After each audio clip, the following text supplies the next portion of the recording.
Personnel Subcommittee of the Armed Services Committee. I want to thank the active duty transgender service members who are with us today.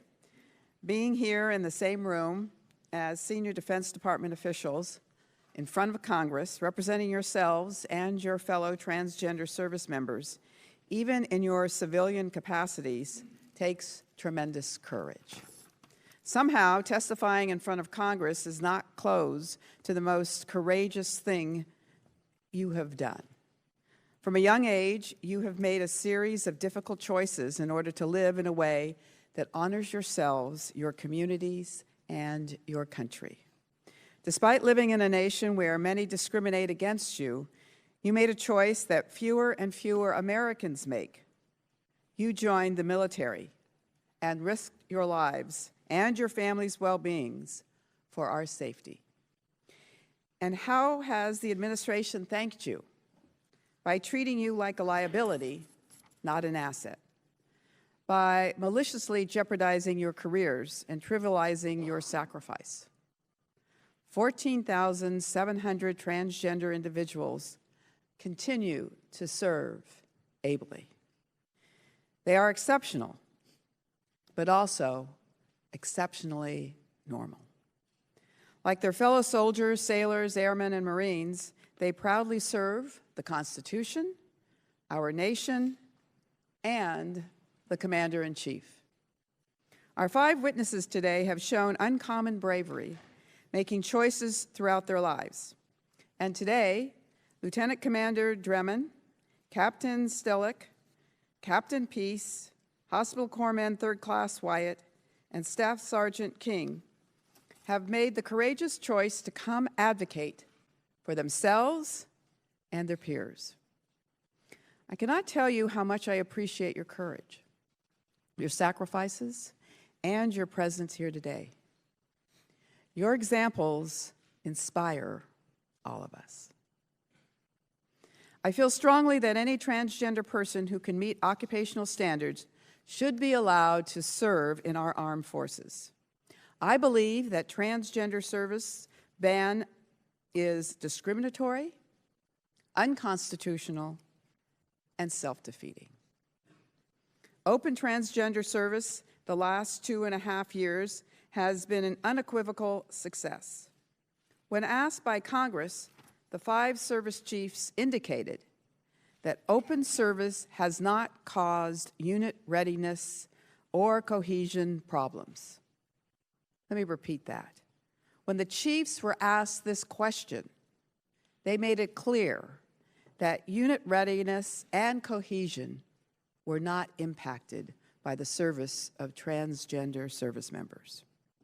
Instead, discharging transgender service members would hamper unit readiness, robbing formations of needed security personnel, intelligence officers, and leaders without warning. Not allowing transgender service members to join the military would cost us recruits at a time so few Americans are willing to serve. Telling transgender service members they can serve but not fully express their identities would represent a return to the fraught paranoia of don't ask, don't tell. Transgender troops have the right to serve as their full selves and shouldn't have to live in fear of being found out. Our 5 witnesses and their peers deserve better than to have bias, misconception, and ignorance end or limit their careers. Let me tell you a little more about the 5 witnesses joining us today. They are subject matter experts who have lived open transgender service and best understand how it affects our unit readiness and cohesion. Lieutenant Commander Blake Dremen. I think we're going to see a photograph. There she is. There he is. Lieutenant Commander Blake Dremen has served in the Navy for over 15 years, since joining in 2003. He has been recognized for his exemplary service as the recipient of the USS Maine Logistics Excellence Award and the 2015 Vice Admiral Robert F. Batchelder Award. Thank you. Captain Olivia Stellick, your picture in uniform.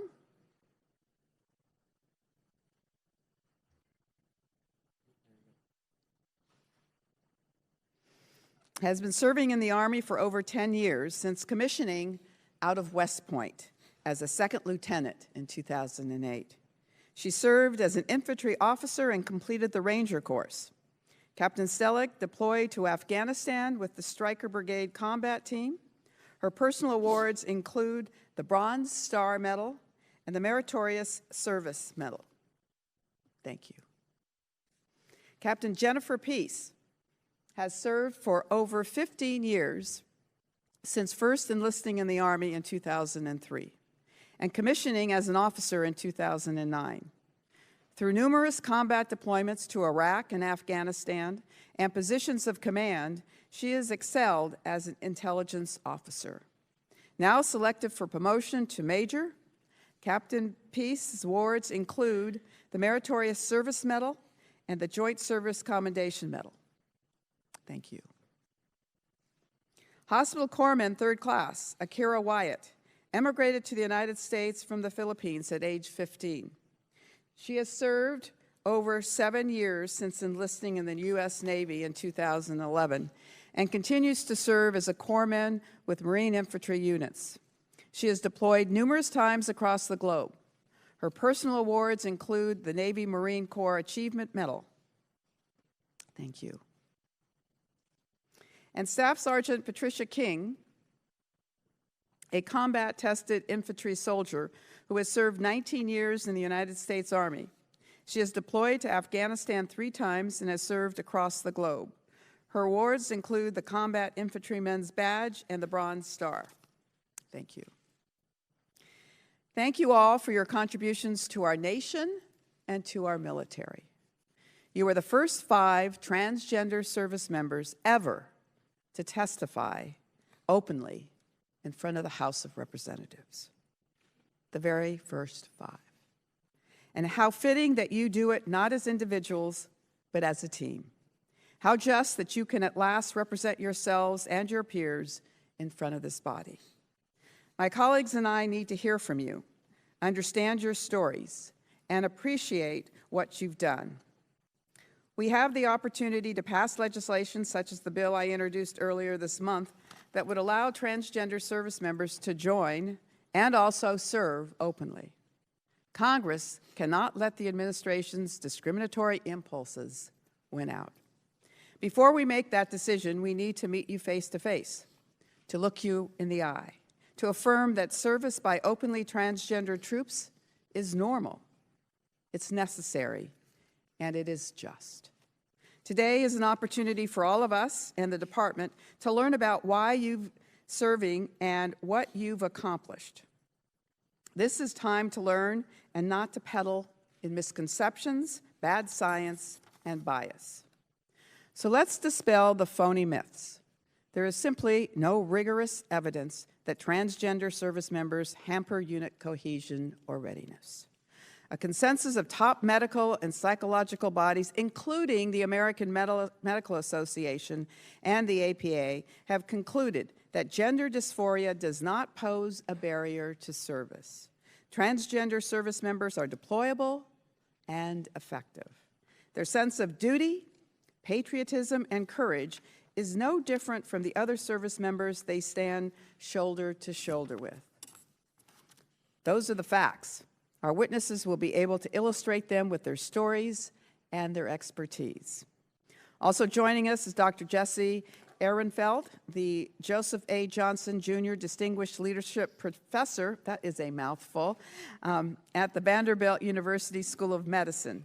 He was elected to the American Medical Association Board of Trustees in 2014. He is a combat veteran who has deployed to Afghanistan. Dr. Ehrenfeld has worked for years to capture and support the lives of LGBTQ people. Thank you. Before hearing from our first panel, let me offer our ranking member, Kelly, an opportunity to make his opening remarks. Thank you, Chairman Spear. And I want to thank the three witnesses who came by my office earlier and met with me and told me your stories in person, out of the view of a camera. I want to thank you for doing that, and I want to thank all of you for being here on this panel today and for your service to this great nation, to our great nation. I wish to welcome both of our panels in today's hearing. The House Armed Services Committee has tirelessly focused over the past several years on rebuilding the readiness of our armed forces after years of demanding cuts. An integral part of rebuilding and maintaining readiness is recruiting and retaining qualified, effective, and able-bodied service members. To me, personnel is the key. Equipment can always be replaced, but personnel is the key cornerstone in all military operations. One of the strengths of our military is that we draw from a diverse group of individuals from varied backgrounds and experiences. As former Secretary of Defense Mattis made clear, it is a bedrock principle of the Department of Defense that any eligible individual who can meet the high standards for military service without special accommodations should be permitted to serve. In other words, the focus should remain on individuals' capabilities rather than establishing blanket policies for certain groups. In reading through the written statements of our first panel of currently serving transgender service members and also my meeting earlier, it is clear that you have all earned the respect and support of your commands, you have achieved much, and you continue to serve honorably. One common theme throughout all of your statements and our meeting earlier is that you all met, meet, or exceed the standards for accession and retention in the military, and that you did not ask for, nor would you have wanted, reduced standards or special treatment. The transgender service policy must, like the medical accession standards for all recruits, include all individualized assessment of the recruit's medical and behavioral health to determine whether they are fit for service. It is when we put in place categorical exceptions for certain groups that we undermine our military's readiness. I look forward to hearing from our first panel about their experience in the service. Through your written statements and in the office, you indicate that you generally have supportive leaders throughout your transitions. I look forward to hearing your recommendations for how the services can improve their support. I'm also interested to hear from our second panel about the differences between the current transgender service policy and the policy established by former Secretary of Defense Mattis. In reviewing that policy, it seems to me that it eliminates categorical distinctions between different groups of people in favor of individual assessments of a recruit's medical readiness based on standards applicable to all. I look forward to hearing the current status of that policy. It is an unfortunate reality that not every person who desires to serve in our military meets the stringent medical and behavioral health standards needed to maintain a ready and resilient force. However, it only makes sense that any individual who can meet these standards be allowed to serve. Be ready to fight and be ready to fight tonight. It's all about readiness and deployability. With that, I look forward to hearing from both of our panels, and I yield back, Chairman. Thank you, Mr. Kelly. I ask unanimous consent to allow members not on the subcommittee to participate in today's hearing and be allowed to ask questions after all subcommittee members have been recognized. Without objection, so ordered. Each witness will have the opportunity to present his or her testimony, and each member will have an opportunity to question the witnesses for 5 minutes. We respectfully ask the witnesses to summarize their testimony in 5 minutes or less. Your written comments and statements will be made part of the hearing record. With that, let us begin with Commander Dremen. You have your opening statement. Madam Chairwoman, Ranking Member Kelly, members of the committee, thank you for the opportunity to testify today about our experiences contributing to the readiness and lethality of our armed forces. I am Lieutenant Commander Blake Dremen, and I am currently assigned as a supply chain manager for the DoD's nuclear enterprise. I have served in the Navy for 13 years, and I have deployed 11 times, including 5 patrols on the USS Denver, 1 year in Afghanistan with the 101st Airborne, and 5 strategic deterrent patrols on board USS Maine, a ballistic missile submarine. I've been told 3 times that something other than my capability to do the job was the reason I wasn't worthy of an opportunity. First, for my gender assigned at birth. Second, for my sexual orientation prior to transition. and third, for my gender identity. In 2010, the Navy changed the policy preventing women from serving on submarines. And in 2011, Congress repealed Don't Ask, Don't Tell. This opened the opportunity for me to be selected as one of the first women to integrate submarines. And for the first time, I did not have to hide my sexual orientation. Each time a mission or capability irrelevant barrier was removed, I rose to the occasion. I succeeded as a submariner and was ranked the top supply officer out of 14 supply officers in the squadron. However, despite all of my success, there was still something that needed to change. I began my transition in 2013, 2 weeks prior to my 4th patrol and before policy had changed for transgender service members. The next year, I was a more confident officer, a better leader, and a better shipmate. It culminated in my ship being named the top boat in the squadron in 2000, and in 2015, I won the Navy League's Vice Admiral Batchelder Award given to the top 5 junior officers for their contributions to the operational readiness of the fleet. Recently, I've served on the Joint Staff and at the Pentagon, and now I'm at a Joint Logistics Command. I've continually exceeded expectations and met all the requirements to be fully deployable. Open service afforded me the opportunity to not only be who I am, but also act as an educator and advocate on behalf of my service members. In my personal capacity as president of Sparta, a nonprofit that supports and educates and advocates on behalf of over 800 service members who happen to be transgender, it is my responsibility to know and understand the policies of all 5 armed services. My team and I have coordinated with policy experts and commanders from each service when there are delays or issues to help them be solved as quickly as possible. We've worked to eliminate any confusion in the transgender policy, providing practical implementation solutions, and emphasizing that good leadership is the key to success. It was the same with women on submarines. It was the same with Don't Ask, Don't Tell. Good leaders can take a team and make it work. Great leaders mold their teams to exceed expectations because it doesn't matter if you're female or LGBT. What matters is that each member is capable and focused on the mission. Each time the military has incorporated a minority group, it was met with the same resistance, citing fears about mission accomplishment, unit cohesion, and morale. Each time it was forecast that sexual harassment charges or privacy issues would be rampant. For me, whether it was because of my sex at birth, my sexual orientation, or my gender identity, each accusation has been found completely without merit.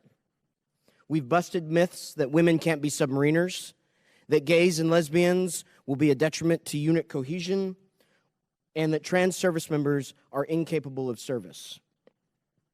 Readiness and lethality of our military cannot be maintained by closing the doors to the best and brightest our country has to offer. It just so happens that some of the best and brightest we have to offer happen to be transgender. Thank you very much. Captain Stellick? Ma'am, sir, good afternoon. Members of the committee, good afternoon. My name is Captain Olivia Stellick. Ever since I was a kid, I wanted to be in the Army. In 2004, I followed in my dad's footsteps and went to West Point. I graduated from the United States Military Academy in 2008 and commissioned as an infantry officer. I spent nearly 6 years as an infantry officer as both a platoon leader and a staff officer.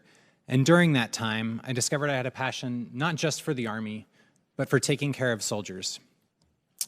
I decided to become an Army physical therapist because I believe that soldiers deserve medical providers who've walked in their shoes, who understand what their life is like, and who've lived it. I have. I've led the long ruck marches. I've spent the long nights out in the field in the rain and the cold. I've endured weekend training. I've also earned my Ranger tab and my expert infantry badge, as well as my airborne and air assault wings. I've lived a soldier's life. I graduated from the Army's physical therapy program in 2016 and was assigned to the hospital at Fort Carson in Colorado. A year later, I heard that a brigade at Fort Carson would be deploying to Afghanistan and that their current physical therapist wouldn't be able to go because she was pregnant. We had a short discussion, and a short time later, we switched places so that I could go to Afghanistan with the unit. The unit otherwise wouldn't have had a physical therapist for that deployment. Despite my desire to return to an infantry unit, I had some concerns. I had excelled as an infantry officer, earning top marks from my commanders, but I never quite fit in. In 2016, when the ban on transgender service was lifted, I took steps to change that and began my transition. Given that my profession now is one in which I touch every person I meet, I was concerned that my transition might be a problem, that I might be less effective if people were uncomfortable with my life. This really brings me to the crux of today's hearing. What is the value of having transgender people in the military? Based on my experience both as a combat arms officer and as a medical provider in the United States Army, the answer is unequivocally that my transition, as well as those of so many others, has dramatically increased the readiness and lethality of every branch of the armed forces. I was mentally, emotionally, and physiologically stable throughout my transition, and my work performance improved. Within my first 2 months of having a full patient caseload as a new therapist, I was exceeding productivity standards for a seasoned therapist. I had only been out and on hormone replacement therapy for 6 months when I attended my branch's captain's career course. Per Army regulations at that time, I passed the PT test on male standards, graduated 8 out of 107, and was asked to come back and teach as a guest instructor. More recently, I served as the physical therapist for the eastern region of Afghanistan, where I treated over 1,700 patients. My care resulted in a less than 1% medical evacuation rate within my brigade for musculoskeletal injuries.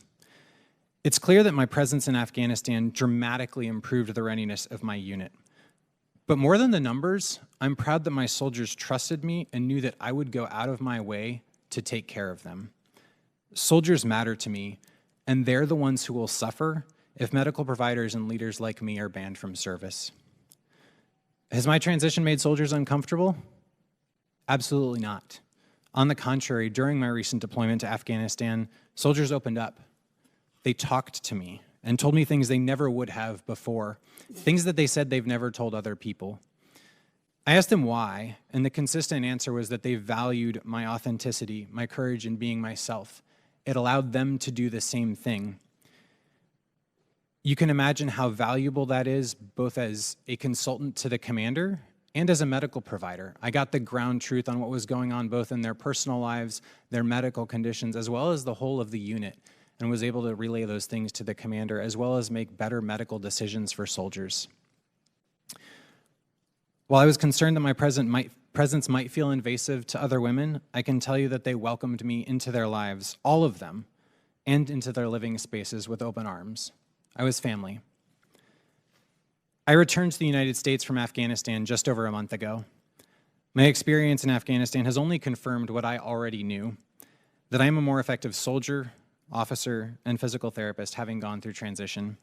I belong in a combat arms unit taking care of my soldiers. I worked tirelessly to ensure that nothing could jeopardize that, and I continue to do so. It might be tempting to say that I am the exception, but that's simply not true. Transgender service members around the world have done the same thing, add to the readiness and lethality of the United States military. Transgender people should be allowed to join the military. People who are in the military should be allowed to seek health care for whatever issues they might have, whether it's trans-related or not. And those of us who are serving openly should be allowed every professional opportunity that every other soldier is. Thank you for your time, and I look forward to your questions. Thank you, Captain. Captain Peace. Chairwoman Spear, Ranking Member Kelly, and members of the committee, thank you for your time this afternoon. My name is Captain Jennifer Peace. I'm a military intelligence officer currently assigned as the executive officer for the Iranian division of the Defense Intelligence Agency at Joint Base Anacostia Bowling. I've been in the military for 15 years, 5 of those as an enlisted service member, and almost 10 years as a commissioned officer after going through the Officer Candidates course in 2009. I was a non-commissioned officer of the year in 2008 at Fort Huachuca, Arizona, and I was the Distinguished Honor Graduate for the Military Intelligence Captain's Career Course.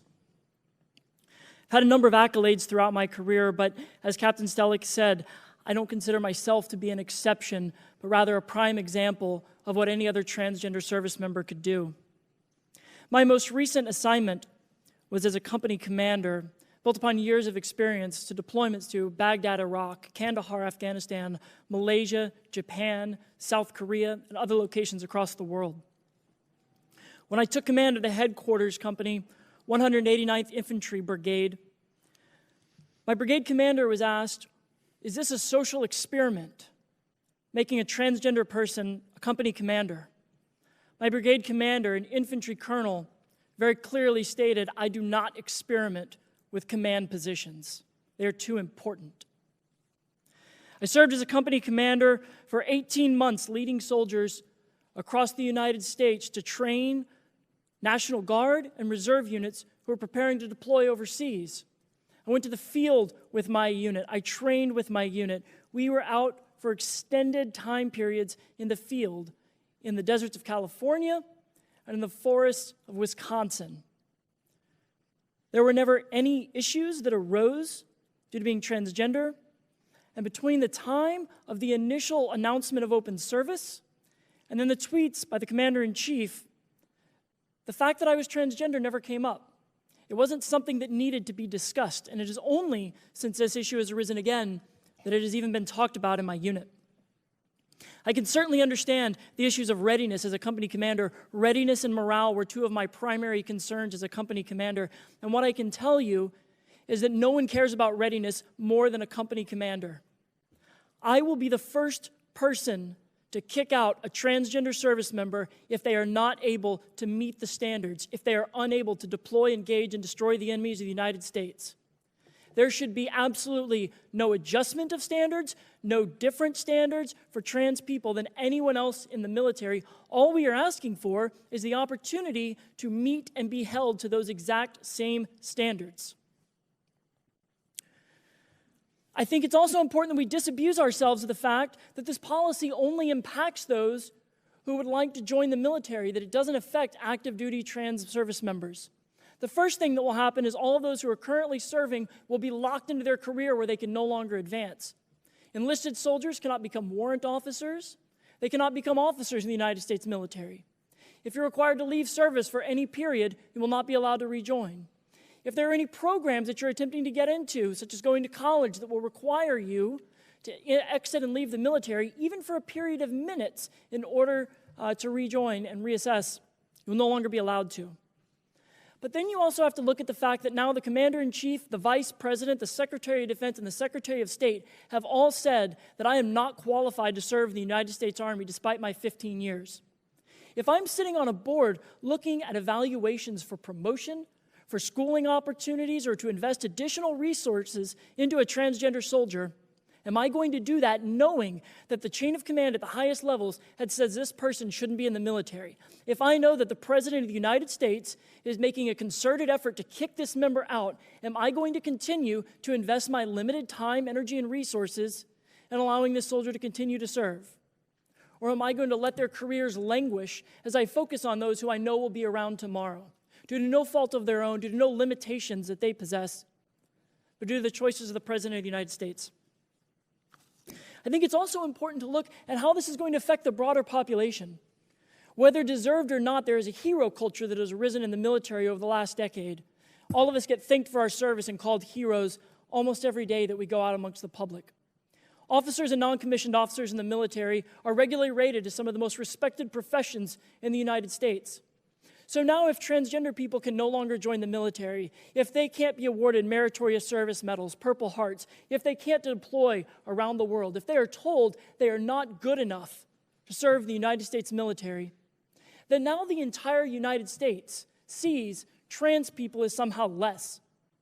I think it is unfortunate that we are not able to appear in uniform today so that you could see us testifying with our rank and our accolades and speaking from a position of authority in the uniforms that we wear every day. I think it's unfortunate that we're here in civilian clothes testifying on our own while the Department of Defense, speaking on authority to kick out 15,000 transgender service members, is appearing in those uniforms.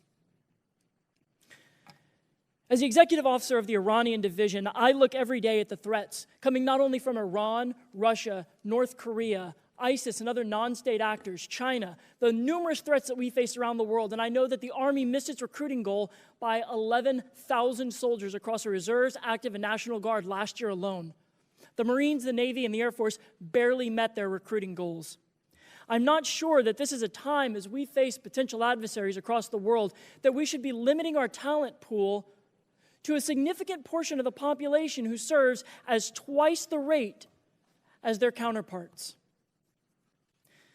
Thank you for your time this afternoon, and I look forward to your questions. Thank you, Captain. Staff Sergeant King. Chairwoman Spear, Ranking Member Kelly, and members of the committee, thank you for being here today. My name is Staff Sergeant Patricia King. I have served in the Army for 19 years, deployed to Afghanistan 3 times, the first time in 2001 as part of the initial invasion force, while participating in Operations Anaconda, Harpoon, and Glock. Over these combat deployments, I've earned the Combat Infantry Badge, a device that is highly esteemed within the Army for actions taken in the Shiakat Valley, and the Bronze Star during my 3rd deployment for completing 12 months in deployment as a platoon sergeant with no incidents or loss of life. In that time, I led or planned over 400 missions outside the wire as the PSD platoon sergeant for the RC South region. I began my gender transition in 2015 and came out to my leaders that March. Since transition, I've served as a squad leader, a platoon sergeant, a division plans NCO, and an operations NCO. In June of 2016, I took control of a striker squad at Fort Lewis, Washington. When I first arrived to my platoon, there was no issue of me being transgender. Rather, the fact that I was a female was more noticeable. In 2016, I was one of only 2 women in all of the United States Army Infantry. My building, 50 years old and still having asbestos removed at the time, had been built without women's restrooms, much to the chagrin of any spouse that might have visited their soldier during the workday. Being the creative thinkers that we are, we quickly made flip signs that had a blue male on one side and a pink female on the other.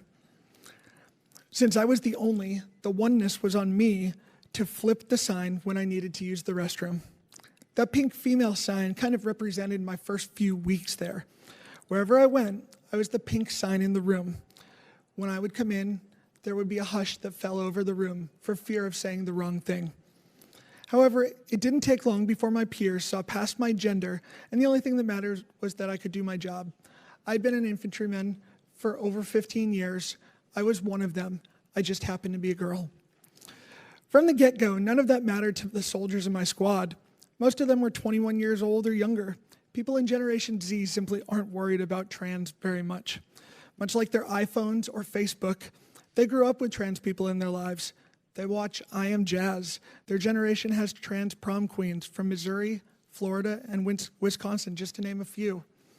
Laverne Cox is a household name for Generation Z, much like we grew up with Laverne and Shirley. My squad quickly gave me the nickname Squad Mom. For us, this was a term of endearment. There'd never been a squad mom in the infantry before this. I was given an old striker. It happened to be one of the oldest in the Army and one of the worst maintained in our battalion when I received it. And a hodgepodge squad of soldiers, each with different backgrounds from around the world and around the country. But we quickly became a team. I let them know that they were my soldiers, and as my mother always says, I only work with stars. Within a month, we made our striker the best in battalion. We lived in the motor pool because the striker is how we get to work. And as it became the best in battalion, my squad became the most cohesive as we worked together. This is because each of us felt able to bring our whole self to work. There were no secrets, there was no false bravado, there was no hiding. My authenticity inspired that of my soldiers, along with strong leadership and hard work and solid training. We built cohesion in a way that I have never seen in my 19 years of service. That's the value of inclusion. That's the value of having open trans service. From austere conditions in the field to deployed conditions in combat to life in the barracks, I have witnessed firsthand that troops want strong leaders, leaders who care about them, leaders who can inspire them. They don't care if that soldier is trans. They don't care if that leader is gay or bi, white or black, male or female. And they don't care which bathroom or shower you use. The question that resounds in their mind are, can you do your job and accomplish your mission? Can you put rounds on target in the heat of battle? Can you look out for your troops' best interests? If a soldier's leader can do those things, everything else really doesn't matter. Thank you for the opportunity to provide my perspective, and I look forward to any questions you have. Thank you, Staff Sergeant. Now we're going to hear from Hospital Corpsman, 3rd Class Takira Wyatt. Good afternoon, Chairwoman Spears, Ranking Member Kelly, and members of the committee. My name is Takira Wyatt. I have served in the Navy for 8 years, and I'm a Hospital Corpsman 3rd Class Fleet Marine Force, currently stationed at USMC Camp Pendleton, California. I grew up in the Philippines and migrated to the U.S. at the age of 15. My father, a retired U.S. Marine, and my mother showed us that freedom fosters a person's chances for success. And in bringing us here, gave us the greatest gift, a chance to achieve high goals and to contribute to society. The Navy and my Marines has now become my extended family. For the entirety of my service, neither my sexuality nor my gender identity has led to any disruption among my comrades and peers. In fact, there has been nothing but positivity. Living our truths has made us all stronger, fully engaged, and more devoted to our duty. Though I haven't yet been afforded the opportunity to transition, there was a moment in 2014 that rocked me through my core, and at the same time reaffirmed my commitment to serve. In October 2014, PFC Joseph Scott Pemberton committed a brutal murder of Jennifer Laude when he discovered she was a transgender woman. At that time, my ship was docked in Subic Bay, contributing to joint training exercises with Philippine forces. I was briefed that PFC Pemberton was to be escorted to the ship for follow-up on care while in custody of the Philippine police. I had only heard the headline, "Marine Kills Transgender Pinay." And I didn't think much of it. I was pretty naive until I saw him face to face. During his workup, I looked into his eyes and it shook me.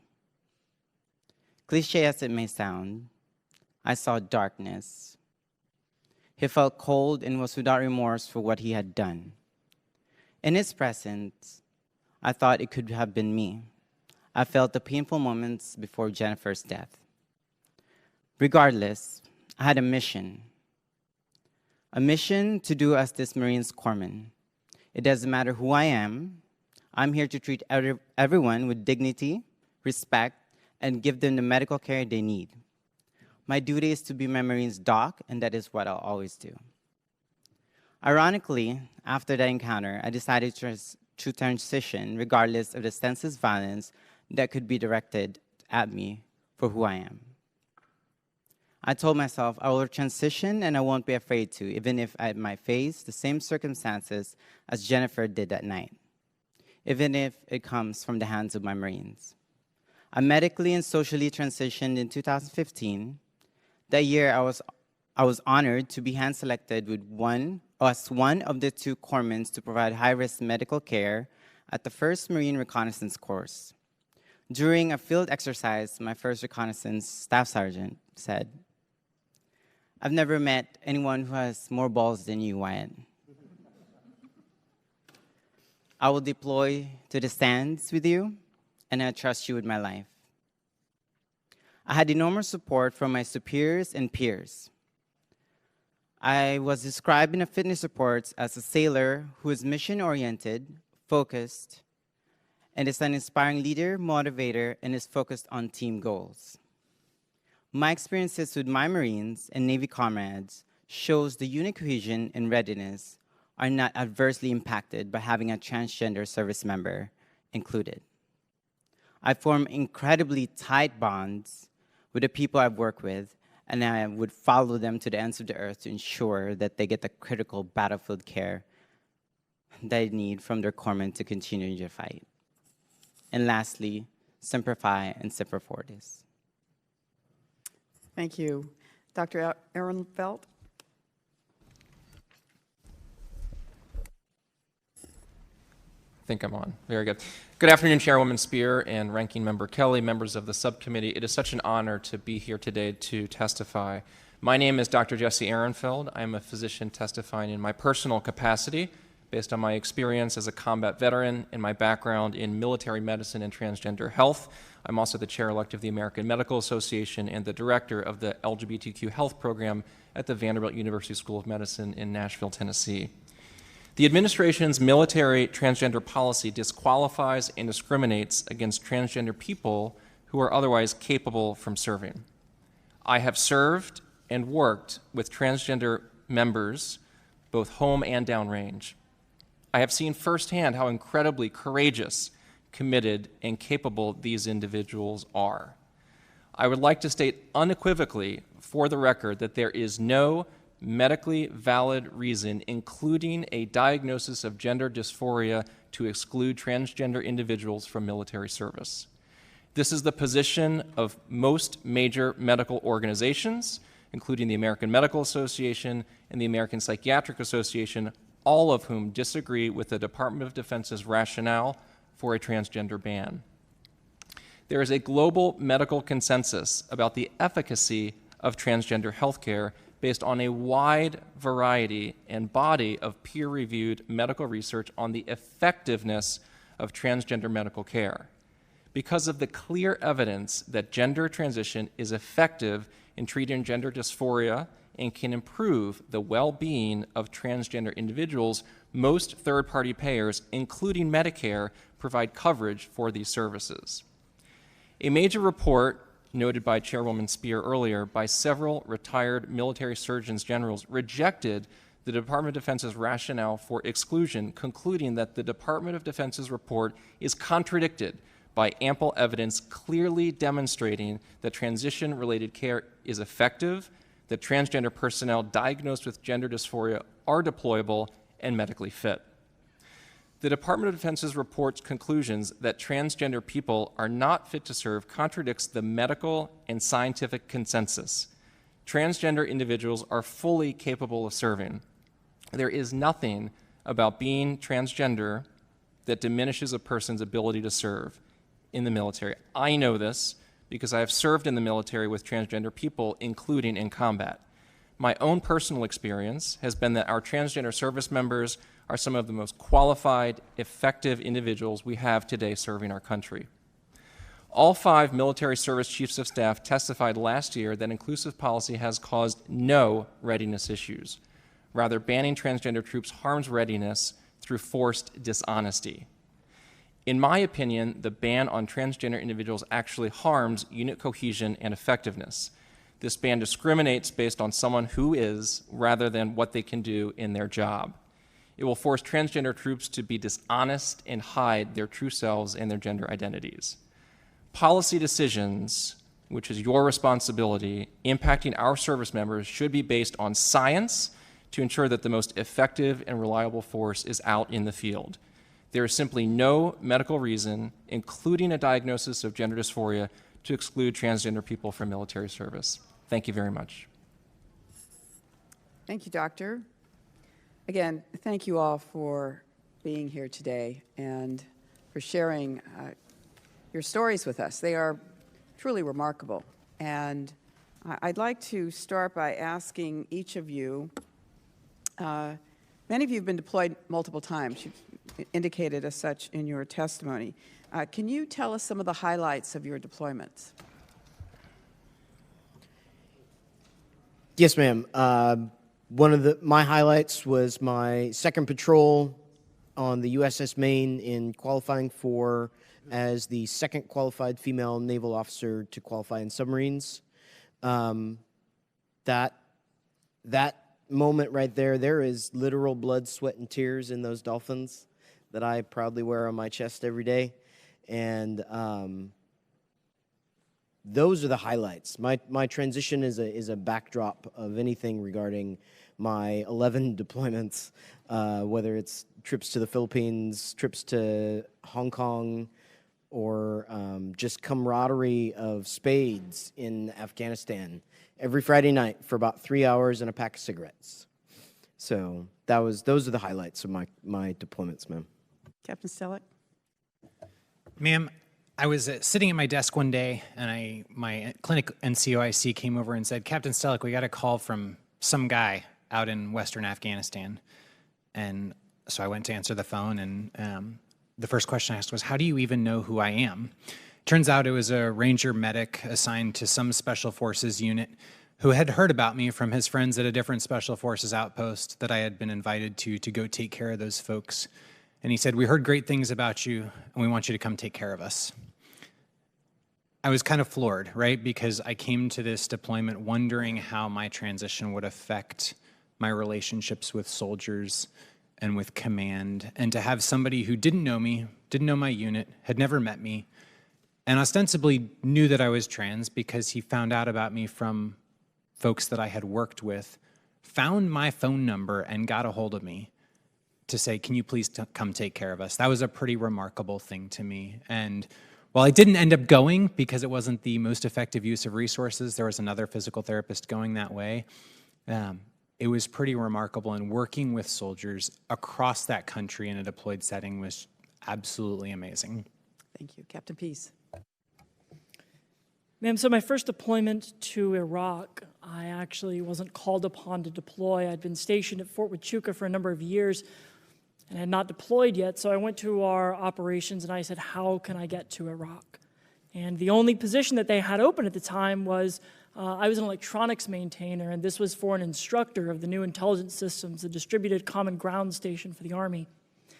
And so I went to a school, I learned the system, and I deployed working directly for the multinational forces Iraq G2 out of the Perfume Palace, and spent many nights briefing both her and then updating slides for General Odinero at the time to ensure that they knew how the application of the system was working out in the field with the program manager. On my second deployment, I was stationed in the Arghandab River Valley, which is just northwest of the city of Kandahar. We'd had an IED cell that was emplacing Russian PMN mines, or small pressure-plated mines, or anti-personnel.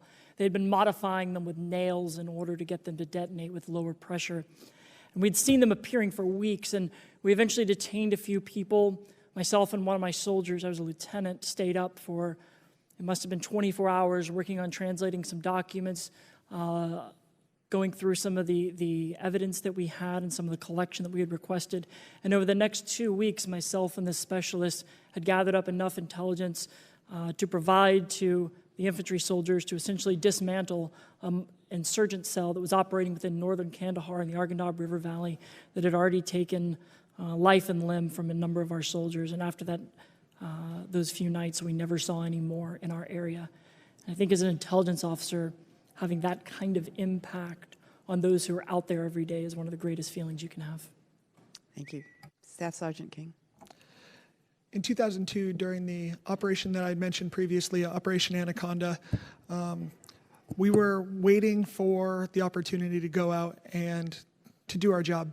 When you're an infantryman, it's kind of like being a concert pianist. You spend all of your time practicing and hoping, in this case, that you never have to go to the concert. But you're ready and you're prepared. Finally, we found out that there had been some issue with some special forces and some Rangers, and they needed help from conventional forces. So we kitted up and we hopped into a Chinook. Operation Anaconda took place on the side of mountains, and we couldn't be dropped off at the top because it wouldn't be safe. So the helicopters backed up to the side of the mountain. It's one of the most amazing things you've ever seen. We slid off the back of a helicopter and onto a mountain, and then hope you don't fall down. We walked up and down mountains for a couple of days. I remember one of the more surreal moments was we had realized that the Air Force had been dropping some cluster bombs, and as a result, as it got dark one night, we had to stop where we were. We couldn't afford to move around. We didn't want to step on the wrong rock, if you will.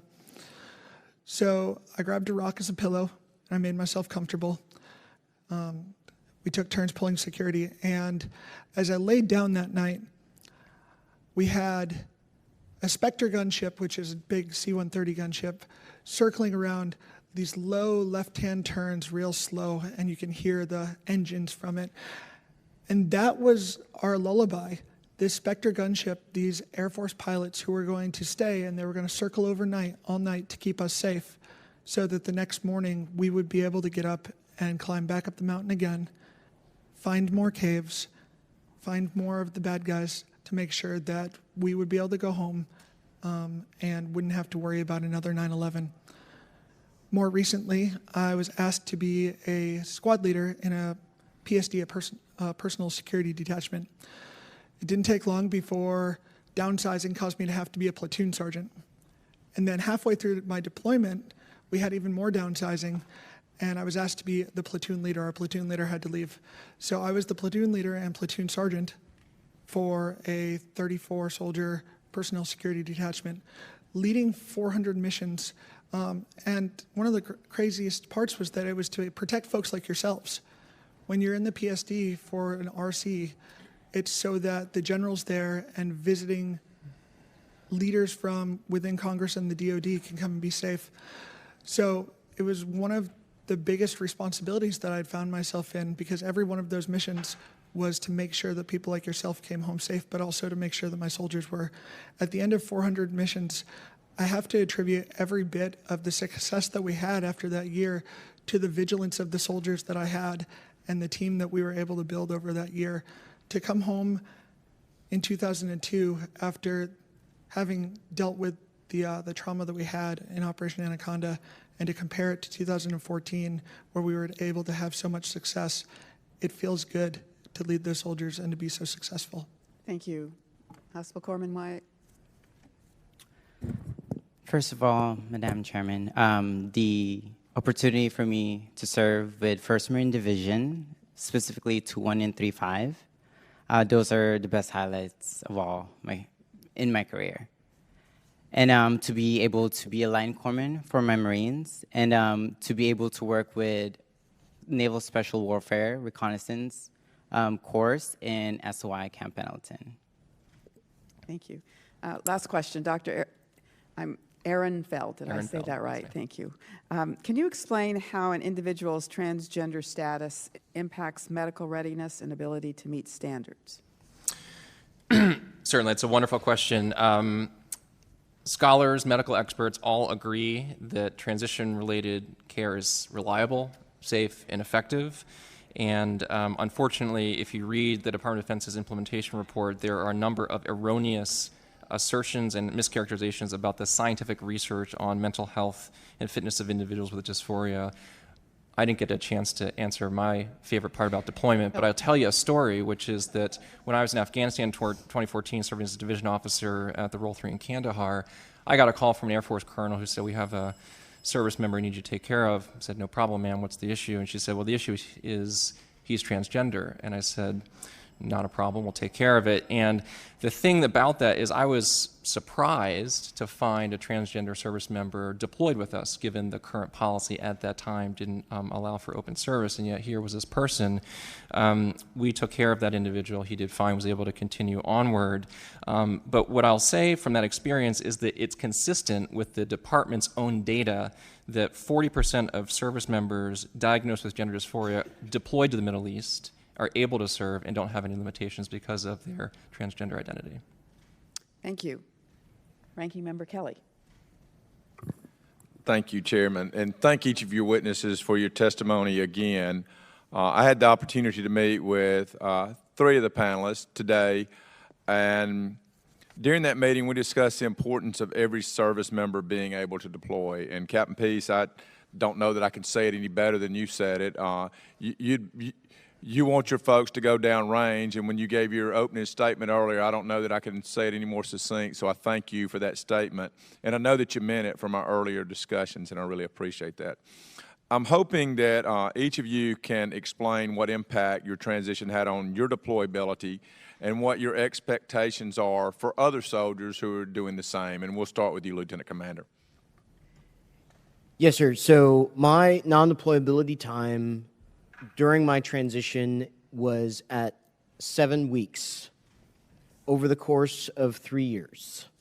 And that only includes 3 medical procedures, none of which happened during a training event, one of which happened in between patrols, and before our pre-deployment training time on the submarine. That is less time than a shoulder surgery that is usually elective. They can go on deployment with needing a soldier's shoulder surgery and get it when they come back. My ability to my transition has had zero impact on any deployments, any readiness issues. I've always been available for training, leading my teams either as a dive officer, which I wasn't very good at, but they tried to make me good at, and or various other training events. I've never missed a single one. Captain Stalett. And I'm sorry about pronunciations. You know, I don't do those well. You're just fine, sir. Sir, I can tell you that my transition has had absolutely no effect, not only on my ability to deploy, but also on my ability to get work done. When I had to go to therapy, for instance, as a matter of kind of routine course of care, I was able to rearrange my work schedule to still cover the same number of patients in a week. When I was required to go to an Army school, I managed to do the same thing and do that without having any effect on the timing of that school. And when came time for me to deploy, there were no issues there. I did all the legwork beforehand to make sure that that wouldn't be a problem, and actually sought out the deployment that I wouldn't necessarily have been part of.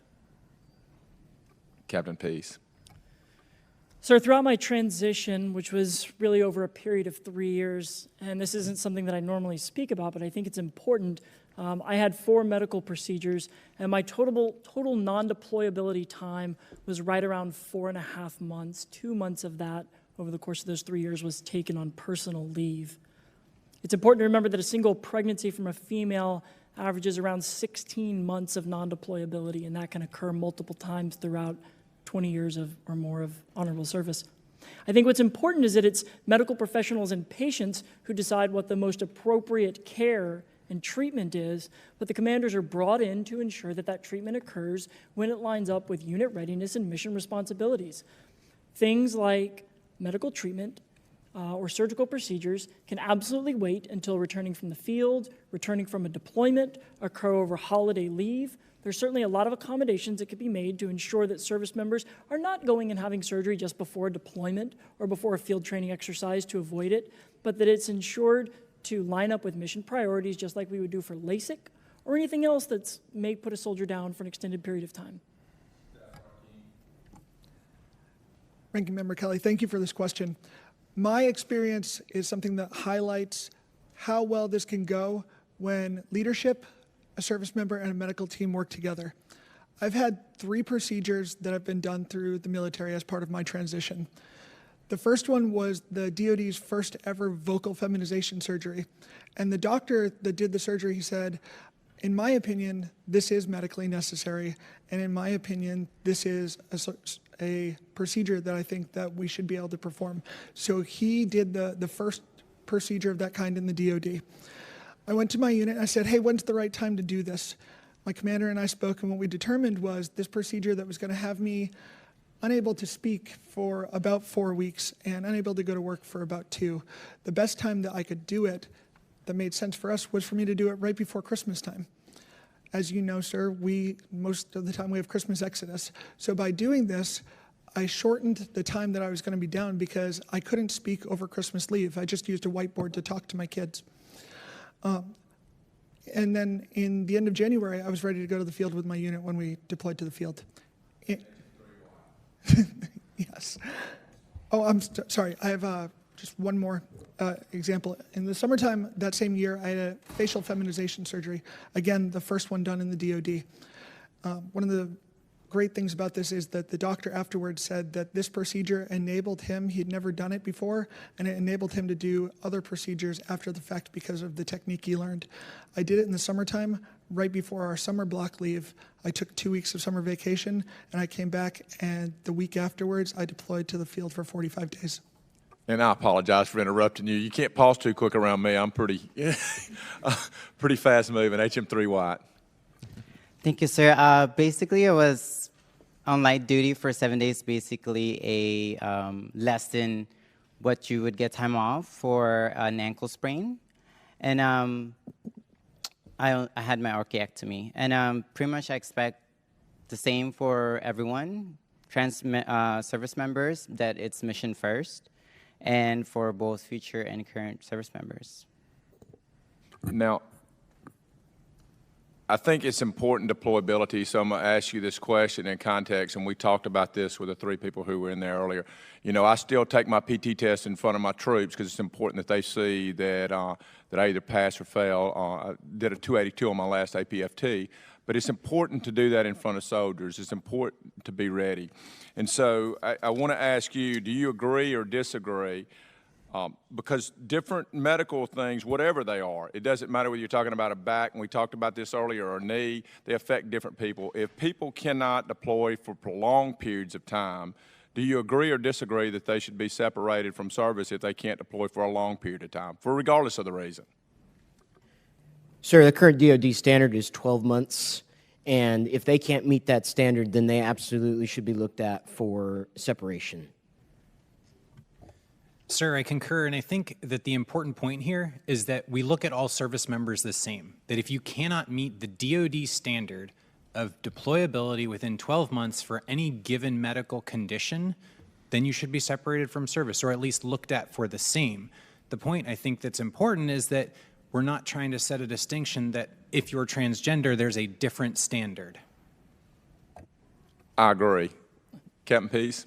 So I absolutely agree that we should discharge those who are unable to complete the mission and deploy.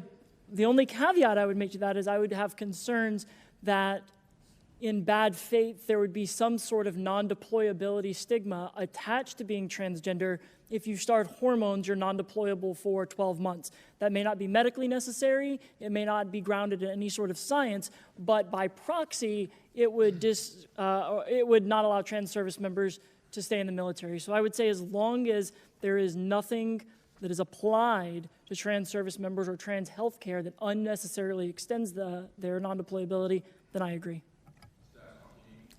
So you know I'm a master fitness trainer. Would you trust me to grade your push-ups? Absolutely. This new Army combat fitness test, so I'm not so sure of, because I'm not sure that I can pull my knees up to my elbows. I'm old. As a master fitness trainer, one of the things that we learned in the month of that class is the importance of having the opportunity to recover properly.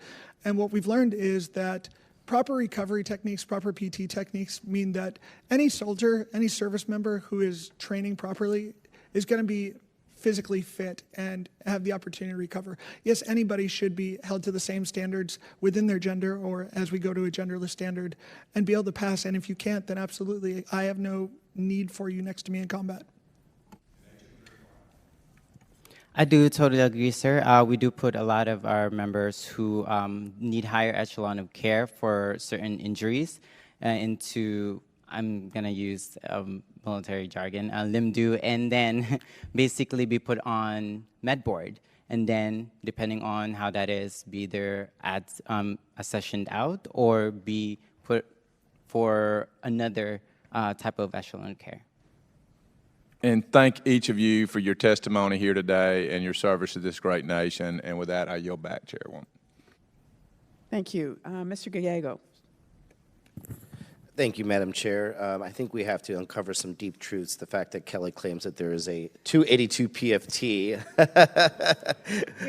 I want to know who's spotting you, because that's a good friend. I'd like to also take a moment to recognize someone that I actually served in Iraq with that happened to be joining with me. Corporal John Bailon back there was actually with me in Iraq in 2005 and is here. So I'm just going to give a quick statement. Thank you, Chairman Spear. I had the privilege and distinct honor of hosting Captain Stellick and Lieutenant Commander Dremen in my office yesterday. I've read the biographies of other service members here today, and they are impressive. Their stellar service to this nation is a model for us all. We should all be so lucky to be able to shake hands with these people who have shown such devotion to their country in the face of such animus.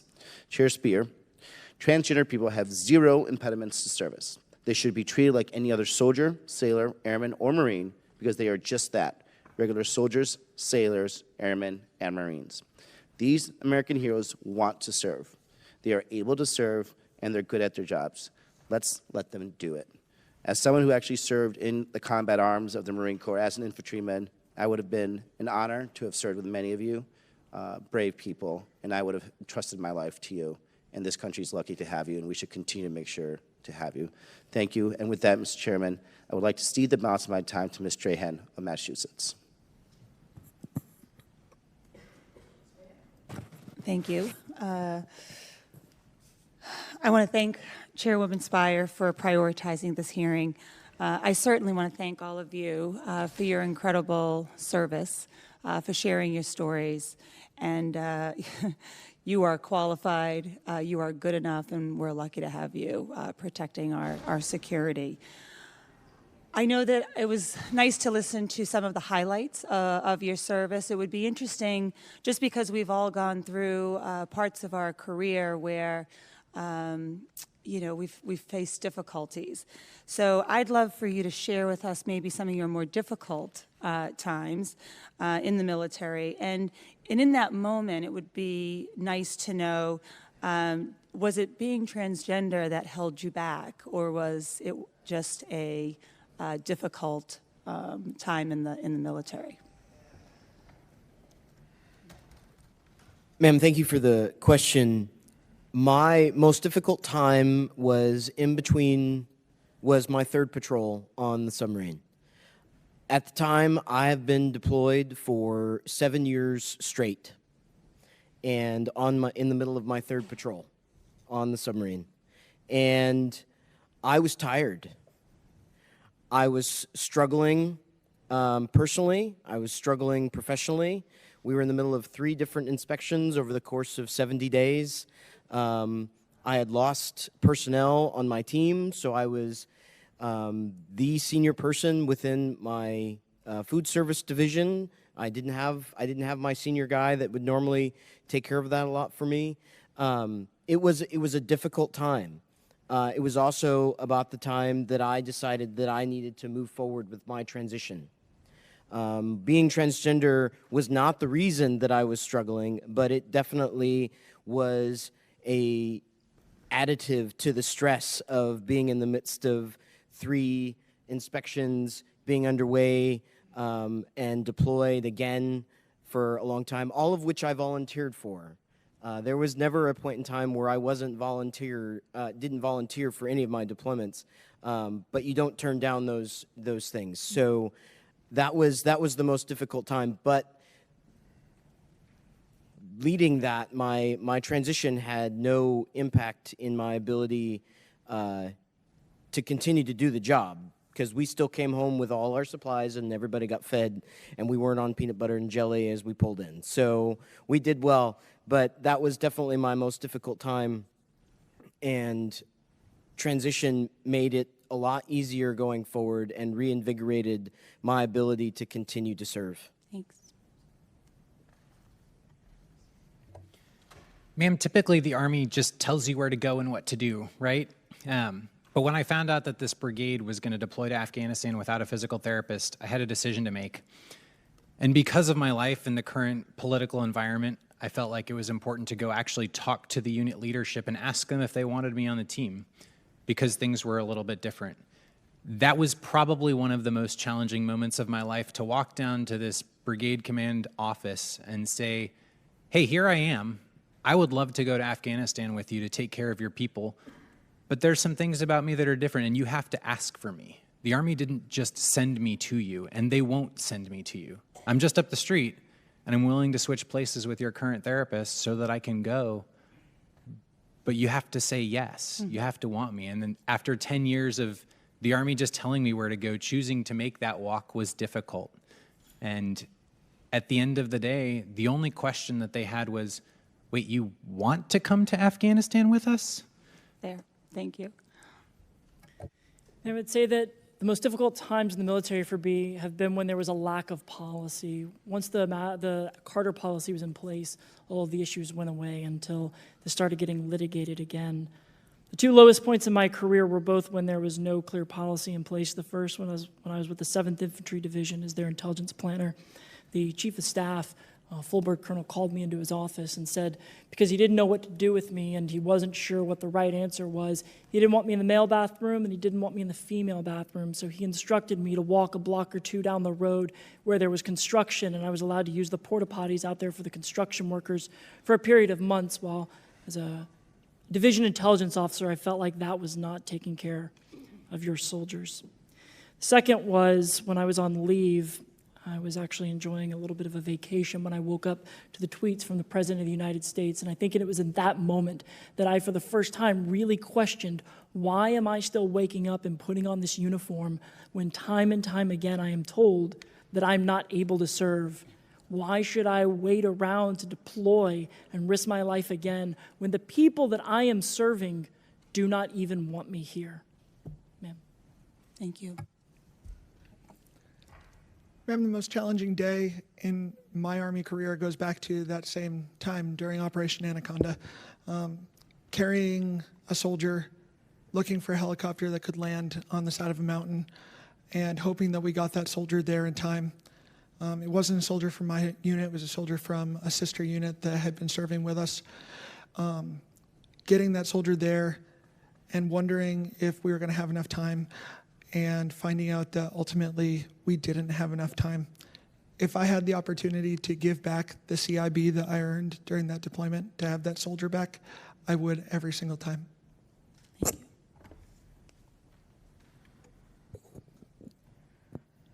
Ma'am, for me, that would be around the time, Captain P said, basically when the policy wasn't out and there was a lot of uncertainty. I was never judged by my job performance. I was basically in a standstill. I almost lost faith in my superiors due to the fact that they didn't know what to do with me. They didn't know what was happening. They didn't know what to follow. There was no orders up top. And regardless of the fact, I still did what I needed to do. I came into the military to be a medical corpsman, to be a hospital corpsman, regardless of the fact. Yeah. Thank you. We're reminded while we sit here today, and you all reminded us of this in the beginning of your opening statements, that a key component to building trust and unit cohesion is to be authentic, which you all bring that to your jobs each day, and you brought it here, and I really appreciate all of your testimony.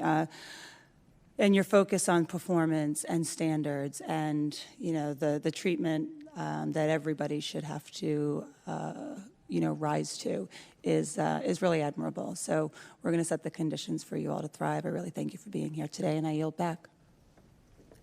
Thank you. Mr. Cisneros. Thank you, Madam Chairman, Chairwoman. Thank you all for being here today, and thank you for serving your country. This is a voluntary service. Nobody has to do it. You're doing it because you want to do it. I had the pleasure of sitting with HM3 Wyatt yesterday in my office and kind of talking about her career. I'm sorry that I missed you, Lieutenant Commander Dreman. It would have been an honor to meet you in person, and hopefully we can chat sometime later. But being a fellow supply officer, I know what you're going through, and I know the Distinguished Award, the Batchelder Award, the good work that you have to do in order to win that. So congratulations on that, and congratulations to all of you on your careers. I just kind of want to, Lieutenant Commander, go over something that you kind of said, right? When you decided to transition, you felt it made you a better leader, a better officer.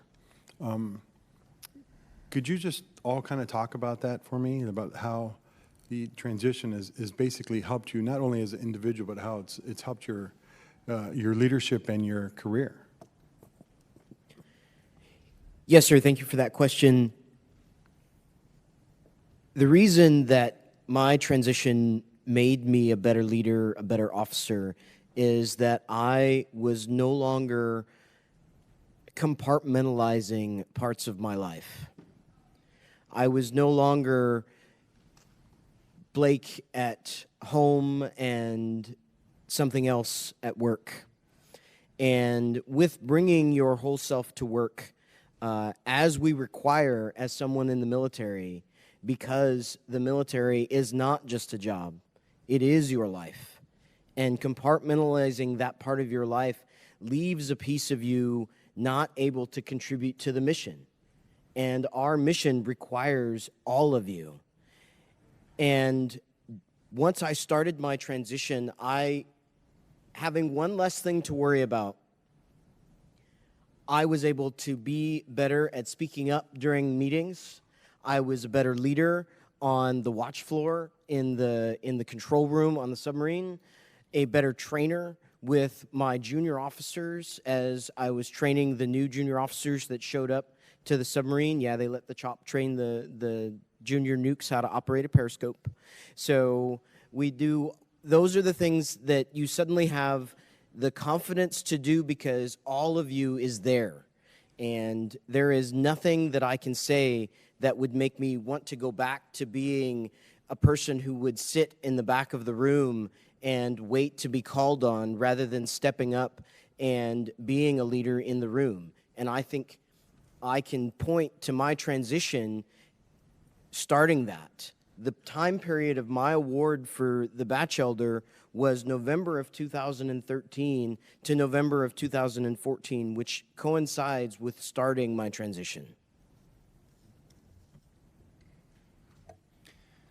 Sir, you asked how my transition has benefited my career, and I think actually that question remains to be seen. I'm here today defending my ability, or hopefully my privilege, to remain in uniform and take care of soldiers. So it's possible that my decision to transition has dramatically affected my career for the negative, and that I won't be allowed to stay in the military, or that I won't be allowed further professional opportunities. So I think that's really how it's affected my career, is that we don't know yet. That's why we're here. I think, on the other hand, my transition has made me a much better physical therapist, and it's made me a much better officer. One of my friends once told me, she wrote a book and put this quote in it, that people crave authenticity. We respond to those people who you can tell are being genuine. And I can tell you without question that that has been the overwhelming experience of my transition, is that friends, family, strangers, patients all come up to me and spill all of the things in their life because somehow me being me saying to the world, here's who I am, take me as I am, allows them to do the same, allows them to the freedom to say, things aren't okay in my life, but you look like you're doing okay and you were willing to tell the truth, so I'm going to tell the truth too. I think that makes for a healthier population of soldiers, sailors, airmen, and Marines. It makes for a healthier command climate.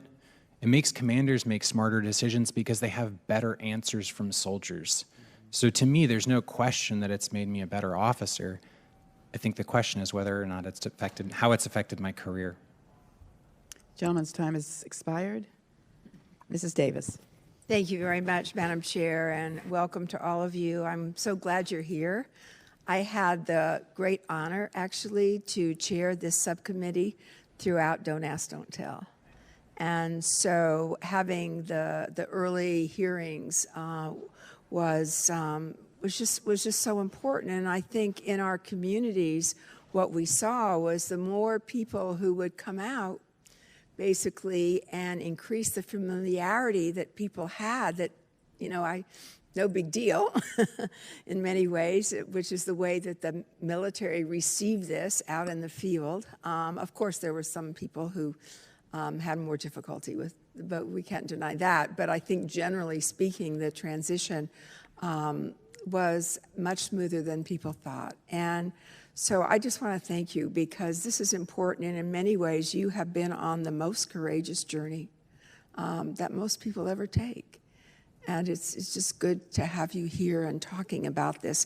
What I would like to do, I was going to ask you some of the questions about the lowest day and the best day that you've had in terms of general experience, and you've had a chance to answer that, mainly because we want to get to know you.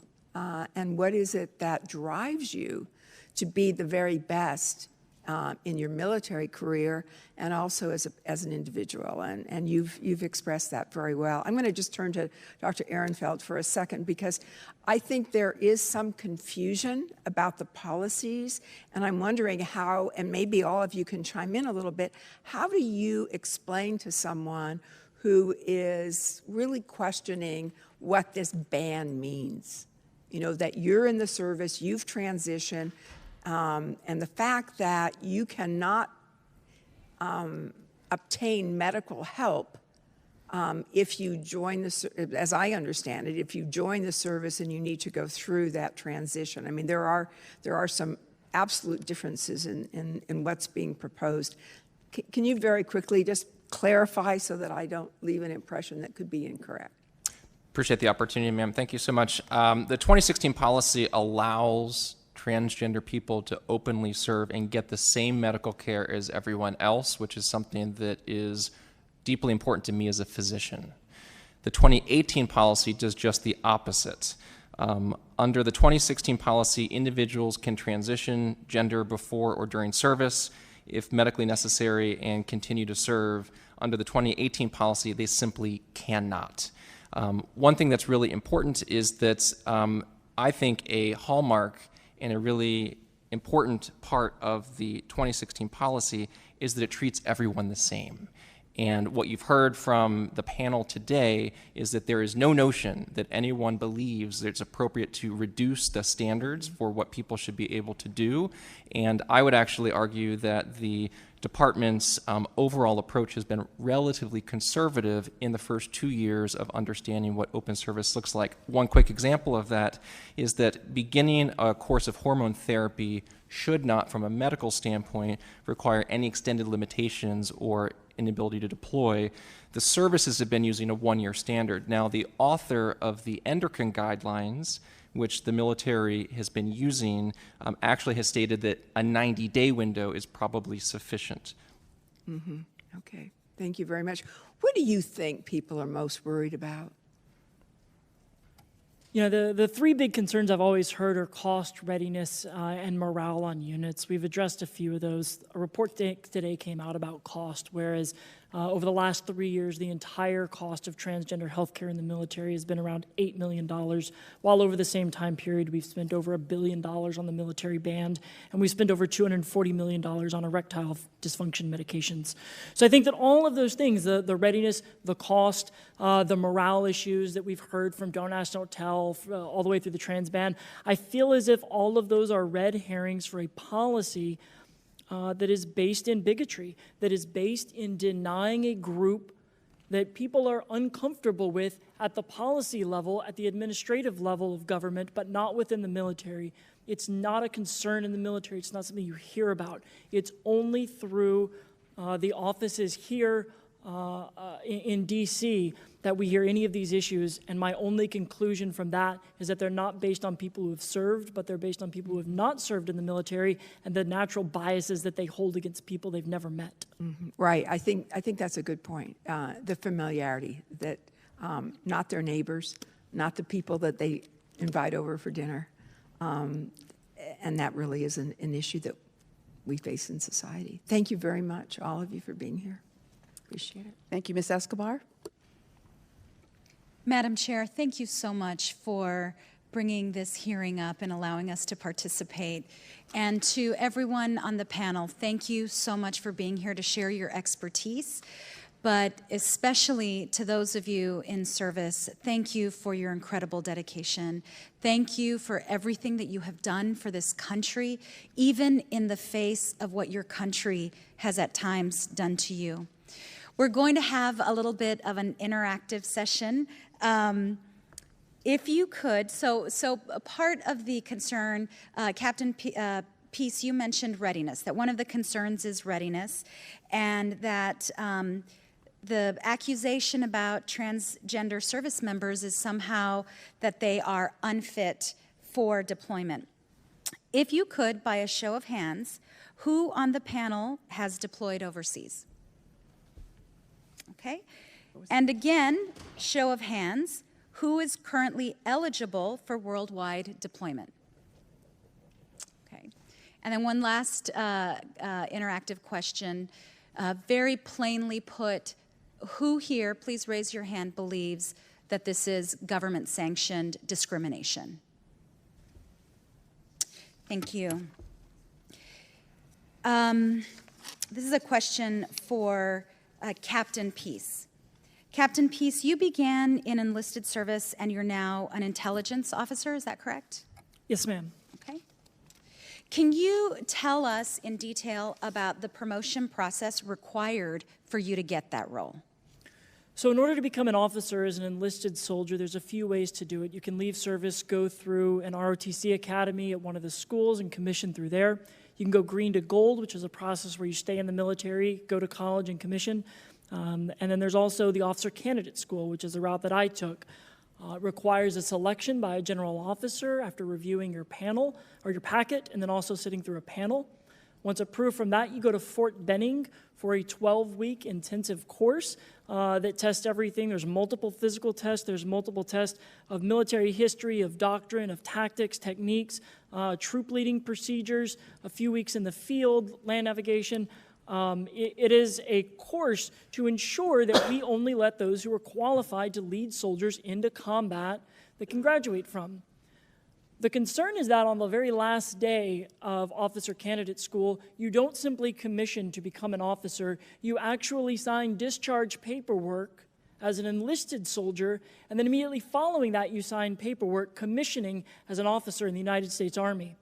That process, that 1-minute window between receiving your discharge paperwork and signing your commission means that you require accessions. And so if this policy goes into effect, no one who is trans will be able to take the same route that I did or any other route to go from an enlisted service member to an officer in the Army. And aside from what you just described, in terms of the training, in terms of the rigors of what you have achieved, did your gender identity at any point impair your ability to achieve that? Absolutely not in any way have I ever been held back because of my gender identity or my transgender status. Thank you. I could easily ask each and every one of you a very similar question. I only get 5 minutes. I believe that the bottom line would be the same for each and every one of you, that the rigors of what you have had to go through have proven that you deserve what you have achieved. It is just that the government is trying to prevent you from achieving all that you can. Thank you very much again for your service. I yield. Ms. Hayland. Thank you, Chairwoman, and I thank you also for having this hearing. I'm happy to have all of you here.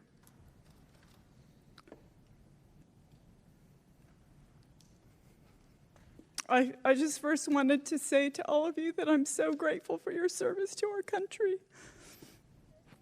My dad was a 30-year career Marine, and my mom was a Navy veteran. I traveled a lot as a kid because of my dad's career, and at one point, you know, when it was probably 10 years ago or something, I asked my mom, was she disappointed that none of us, there's 4 of us, was she disappointed that none of us joined the service? And she said, no, you served your time. So I understand that it's like, as a country, all of us should value our veterans.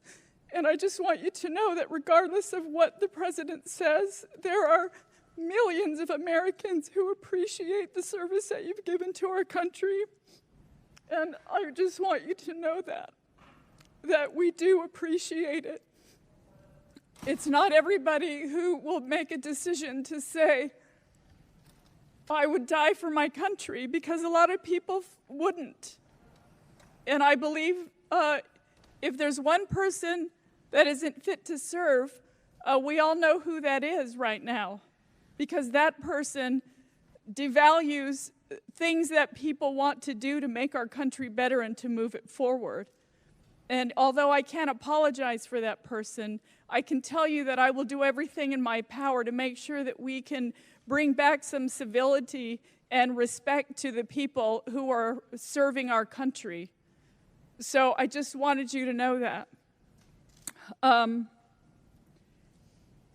My daughter's gay, and that doesn't make me more understanding. In fact, I didn't even know she was gay.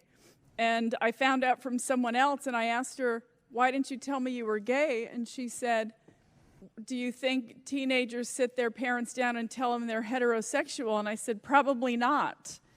And she said, then why should I have to tell you I'm gay? And I thought, point well taken, right? Everybody should just be who they are, and everyone should accept them for that.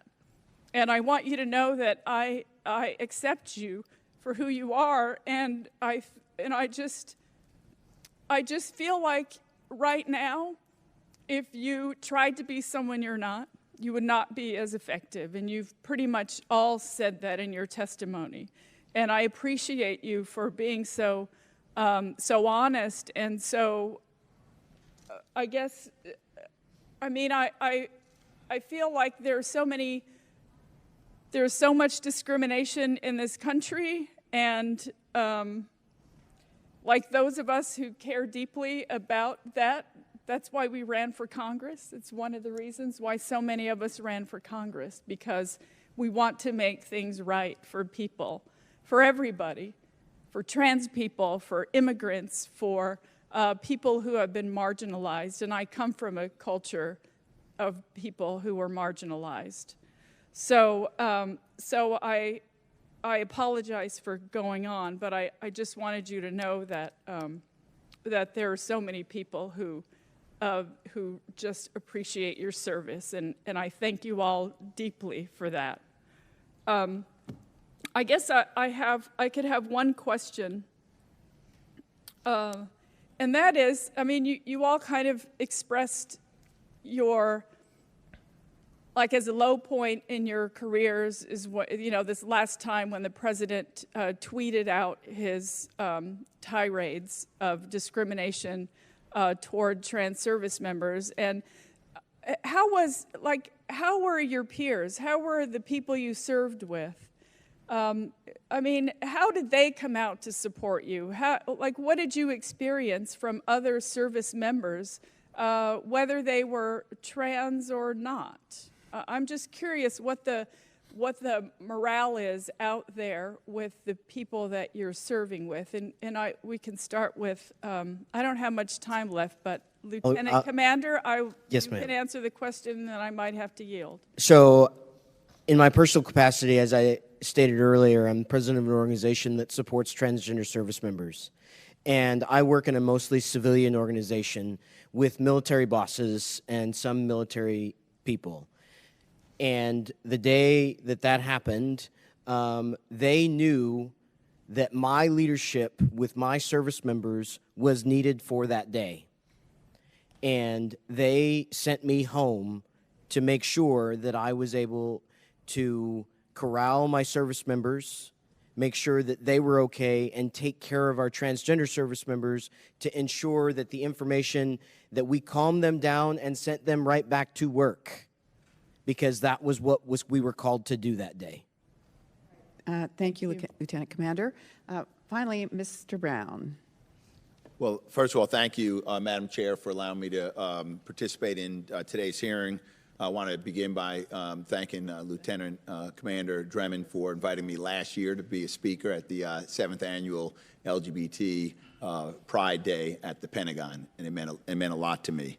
I want to thank each and every one of you for your service and for your willingness to testify before this committee. You know, when President Truman signed the executive order desegregating the armed forces, he said, whereas it is essential that there be maintained in the armed services of the United States the highest standards of democracy, with equality of treatment and opportunity for all those who serve in our country's defense. And then 60 years later, in 2008, Secretary of Defense Robert Gates, while he was speaking at the anniversary of the signing of that executive order, he said, no aspect of Black Americans' quest for justice and equality under the law has been nobler than what has been called the fight for the right to fight. You are now engaged, and we are with you, in a very noble fight for the right for all Americans to fight. So I thank you very much. Look, I spent 30 years in uniform, 5 on active duty, another 25 in the reserves, a year in Iraq.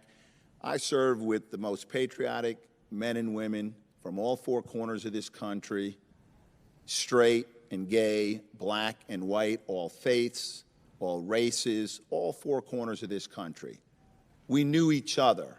And as you testified today and shared your experience, all we cared about is whether you could do the job. That's all we cared about. And it's my experience in the military, just like yours, that leads me to confidently conclude that there should be absolutely no ban, no differentiation, no discrimination against transgender persons who want to serve in the United States military. And again, I want to thank the chair for allowing me to participate. Here's my question.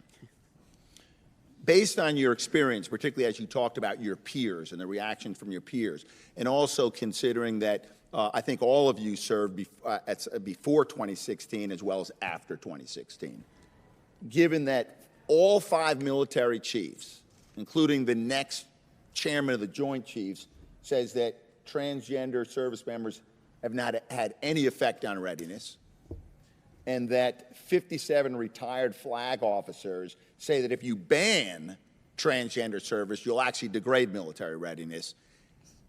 Can you describe what the impact would be on a policy as proposed, this 2018 policy proposed, where you have transgender service members who are serving but are prohibited from transitioning? What kind of impact does that have on morale and readiness and unit cohesion? Sir, I think that there's a couple things to make clear here, and one is that the 2 policies are very different, right? So currently, transgender people can join the military, assuming they meet all other standards. Soldiers, and this comes to the point that you're making, soldiers now are allowed to seek care no matter what, whether it's trans-related or not. If the policy changes, soldiers will no longer be allowed to seek care. Soldiers, sailors, airmen, and Marines will no longer be allowed to seek care no matter what. Because if you go to mental health and say, I'm trans, and you get a diagnosis of gender dysphoria, regardless of your job performance under the new policy, you're eligible to be terminated. So we're asking service members to start hiding what's actually going on. You're also gonna, when you look at what Secretary Carter said, when we changed the policy, he said we've put commanders in a bad place because they're trying to retain talent and do the right thing by their soldiers, but the regulations aren't clear. By moving to this new policy, not only are you gonna put commanders back in the same position they were, you're not gonna put medical providers in the same position where they have to figure out, how do I treat these folks and maybe not actually give them a diagnosis so that they can continue to serve because they're doing a good job. I think it's risky and not helpful. I think it makes everybody have to make much more difficult decisions that aren't clear-cut and aren't well-regulated, which is exactly what the policy that Secretary Carter announced 2 years ago was trying to prevent and to change. Gentleman's time has expired. Let me just conclude this panel by saying that I've been in the House of Representatives now for about 11 years almost. And I can't think of a panel of witnesses that have come before this House that I have participated in that have showed more talent, courage, willingness to put forth a position that is truly appropriate, and do so with the kind of clarity and conviction that all of you have done. You are hopefully going to be part of a education that will allow us to do the right thing. You have shown extraordinary courage. I hope that this House of Representatives shows the same kind of courage to make sure that this bogus policy promoted by the Commander-in-Chief and only postponed because of a court case, that we show that this bogus policy has no business in the policies of the military or the United States of America. So thank you, each and every one of you, for the extraordinary service that you provide and for your presentations here today. Thank you. And we're now going to take a brief couple-minute recess and transfer to the second panel. Thank you all very much. We're going to resume our hearing. Those of you that would like to have a conversation, please take them out of the room.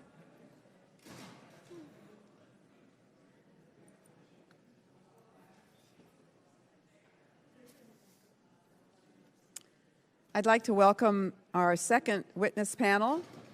I understand that Mr. Stewart will be making one opening statement for both witnesses. We respectfully ask that you summarize your testimony in 5 minutes or less. Your written comments and statements will be made part of the hearing record. Our second panel consists of the Honorable James Stewart, performing the duties of the Undersecretary of Defense for Personnel and Readiness at the Department of Defense, and Vice Admiral Raquel Bono, the Director of Defense Health Agency.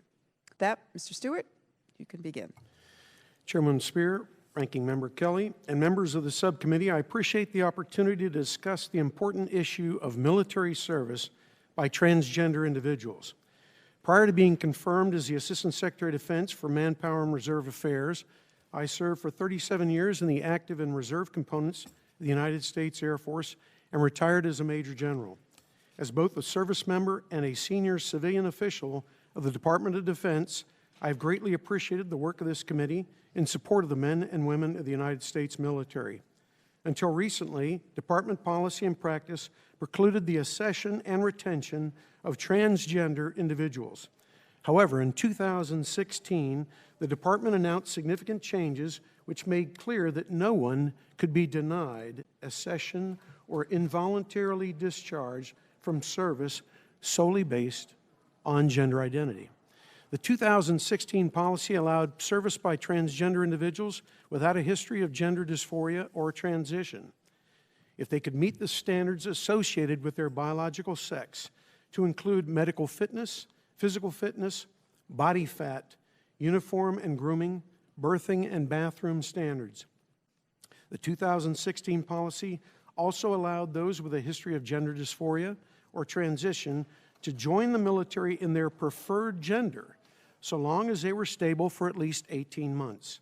Those who were diagnosed while in the military could obtain medical treatment to transition genders. Once transitioned, they were granted a categorical accommodation to meet the standards of their preferred gender rather than their biological sex. In 2017, in consultation with service secretaries and the chiefs of staff, then Secretary Mattis delayed implementation of the 2016 accession standards to conduct a review of his own. It is a common misconception that Secretary Mattis directed this review only after the President publicly announced his desire to return to the pre-2016 policy. That is incorrect. Secretary Mattis ordered a review of this issue nearly a month before the public statement from the President. Subsequently, in 2018, after an extensive review by senior and military and civilian leaders, Secretary Mattis adopted a new policy that will do two things.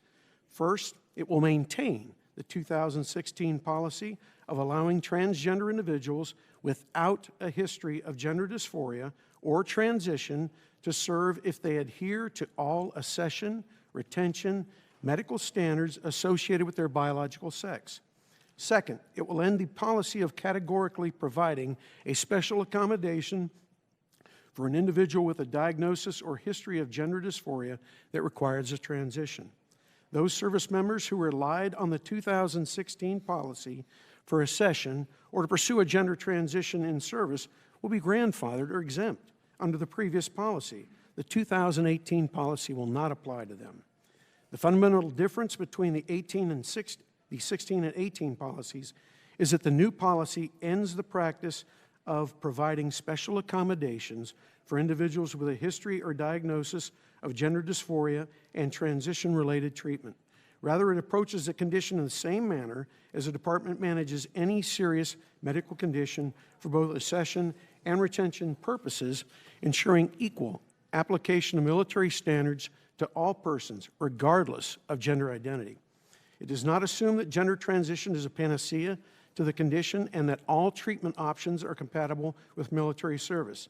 This is due to the fact that persons with gender dysphoria suffer from disproportionately high rates of mental health conditions, such as anxiety and depression, substance abuse disorders, and suicidal incidents.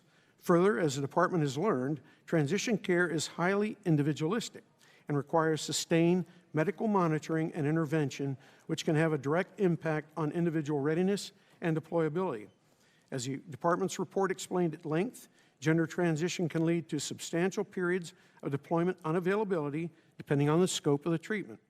As such, aligning accession and retention standards for gender dysphoria and related treatment to a similarly situated medical condition ensures consistency with other standards that present a potential impact to deployability and force readiness.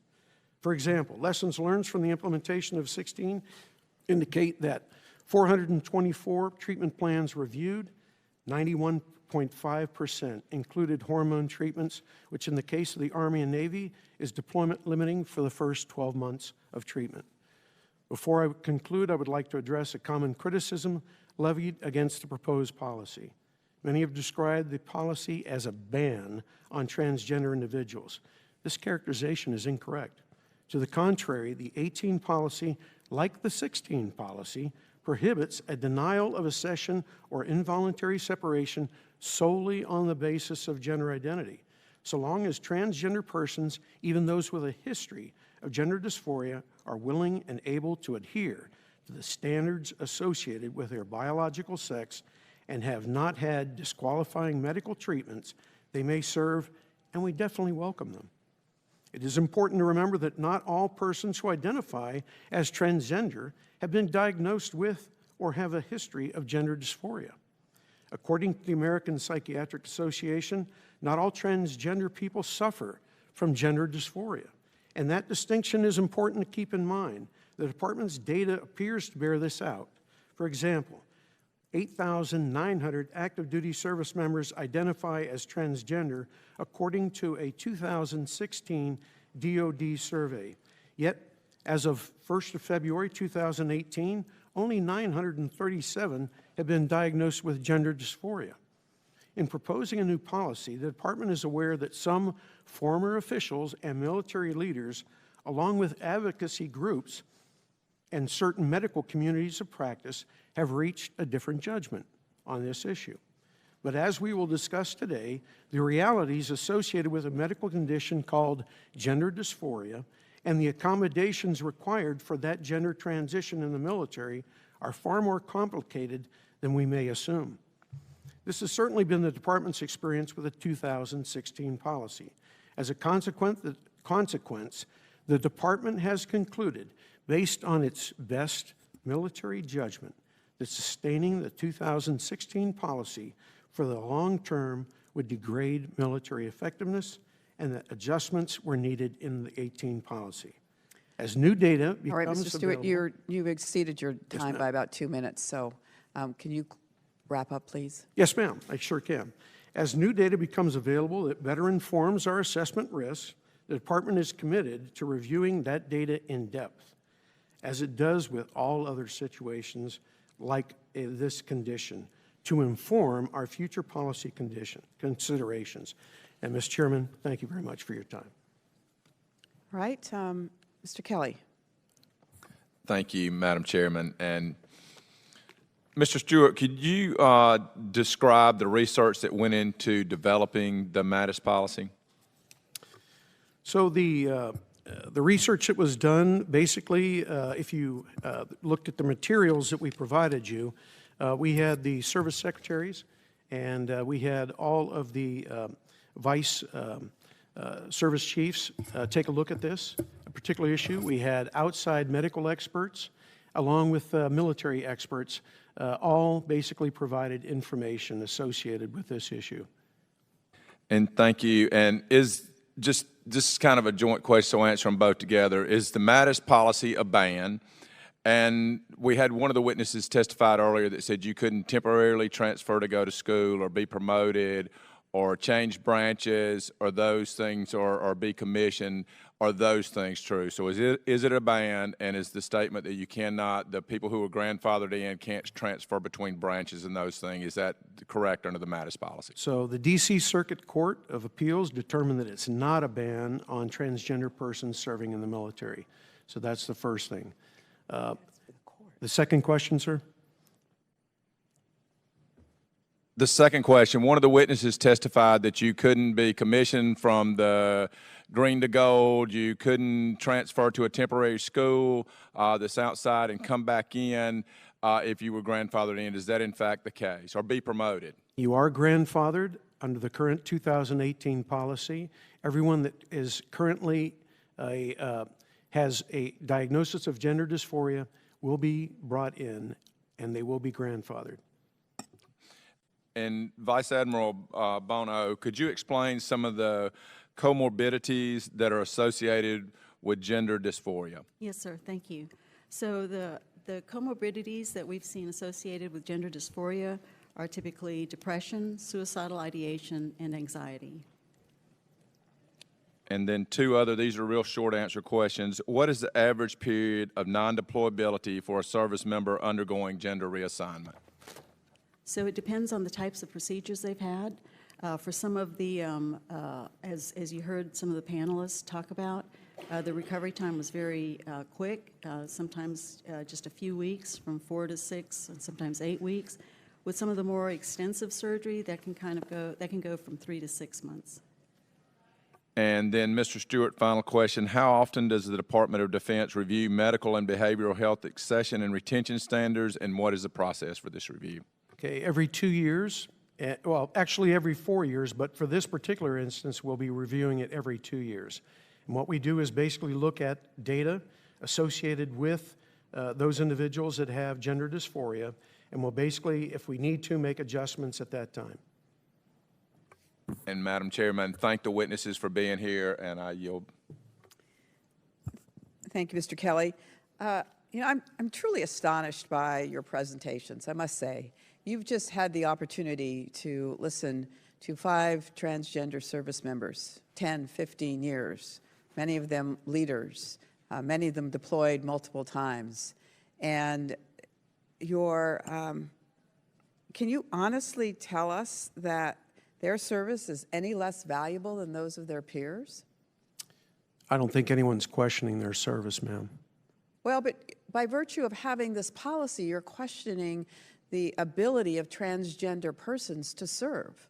Ma'am, this policy is not about transgender individuals. This is about a diagnosis. This is about gender dysphoria. We have members out there that are transgenders that are serving in their biological sex, meeting the standards as they are. So much like don't ask, don't tell. You can serve if you're transgender, but you're going to only be able to serve in your birth gender. So you're going to have to hide the fact that you're transgender. You're not going to be able to transition. That's a policy that is, belongs in the dark ages, not in a military of the 21st century. And so as far as don't ask, don't tell, I believe was not based on a medical condition. So this particular policy is written for a medical condition called gender dysphoria. So, Vice Admiral Bono, you referenced that there's this higher percentage of depressions. We already know in the military generally that we have a serious problem with suicides. So the question I have, all military applicants are screened for suicidality and mental health. So trans service members would have to meet those standards, would they not? Yes, for those conditions. So to somehow suggest that they suffer from depression would be they suffer from depression just like other service members may suffer from depression. We do see an association with those conditions with the diagnosis of gender dysphoria. And what we have learned with our transgender individuals is they do have a slightly higher rate of behavioral health visits than non-gender dysphoric service members. Mr. Stewart, in your written testimony, you cite a single EO complaint caused by the presence of a transgender service member. Yes or no? Did the Department of Defense perform any systematic survey or comparison of the actual experiences of military units with or without transgender personnel? Well, ma'am, we don't basically... Yes or no? Repeat the question. You weren't listening, I guess? Yes, ma'am. Did the Department of Defense perform any systematic surveys or comparisons of the actual experiences of military units with or without transgender personnel? Not to my knowledge.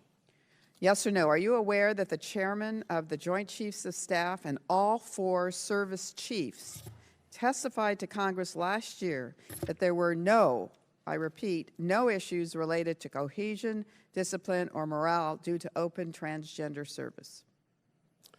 So I believe you asked them about the service of transgender individuals. You did not ask them about gender dysphoria. Did they all testify that there were no issues related to cohesion and discipline?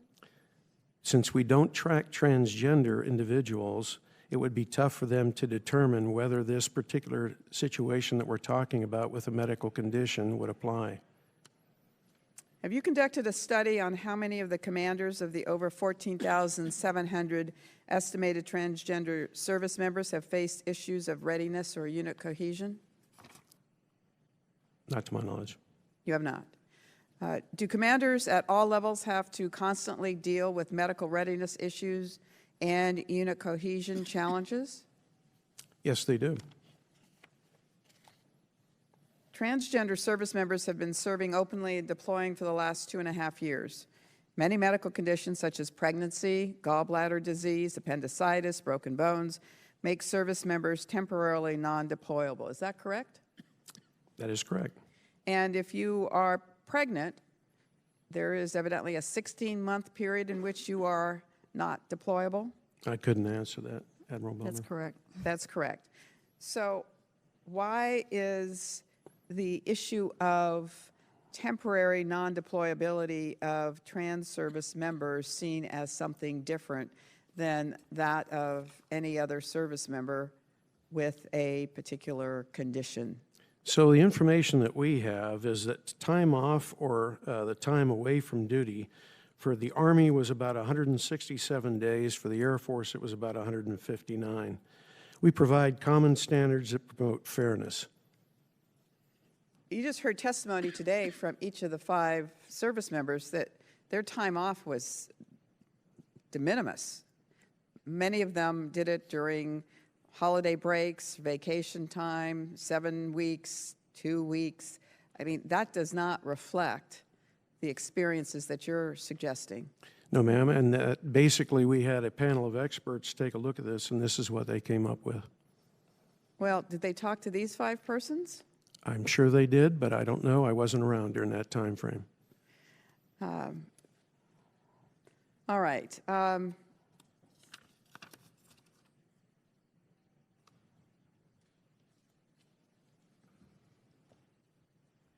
So if I understand you correctly, Mr. Stewart, under the proposed policy, which is not in effect right now because of the court staying it, which allows the 2016 policy to stay in effect, correct? That's correct.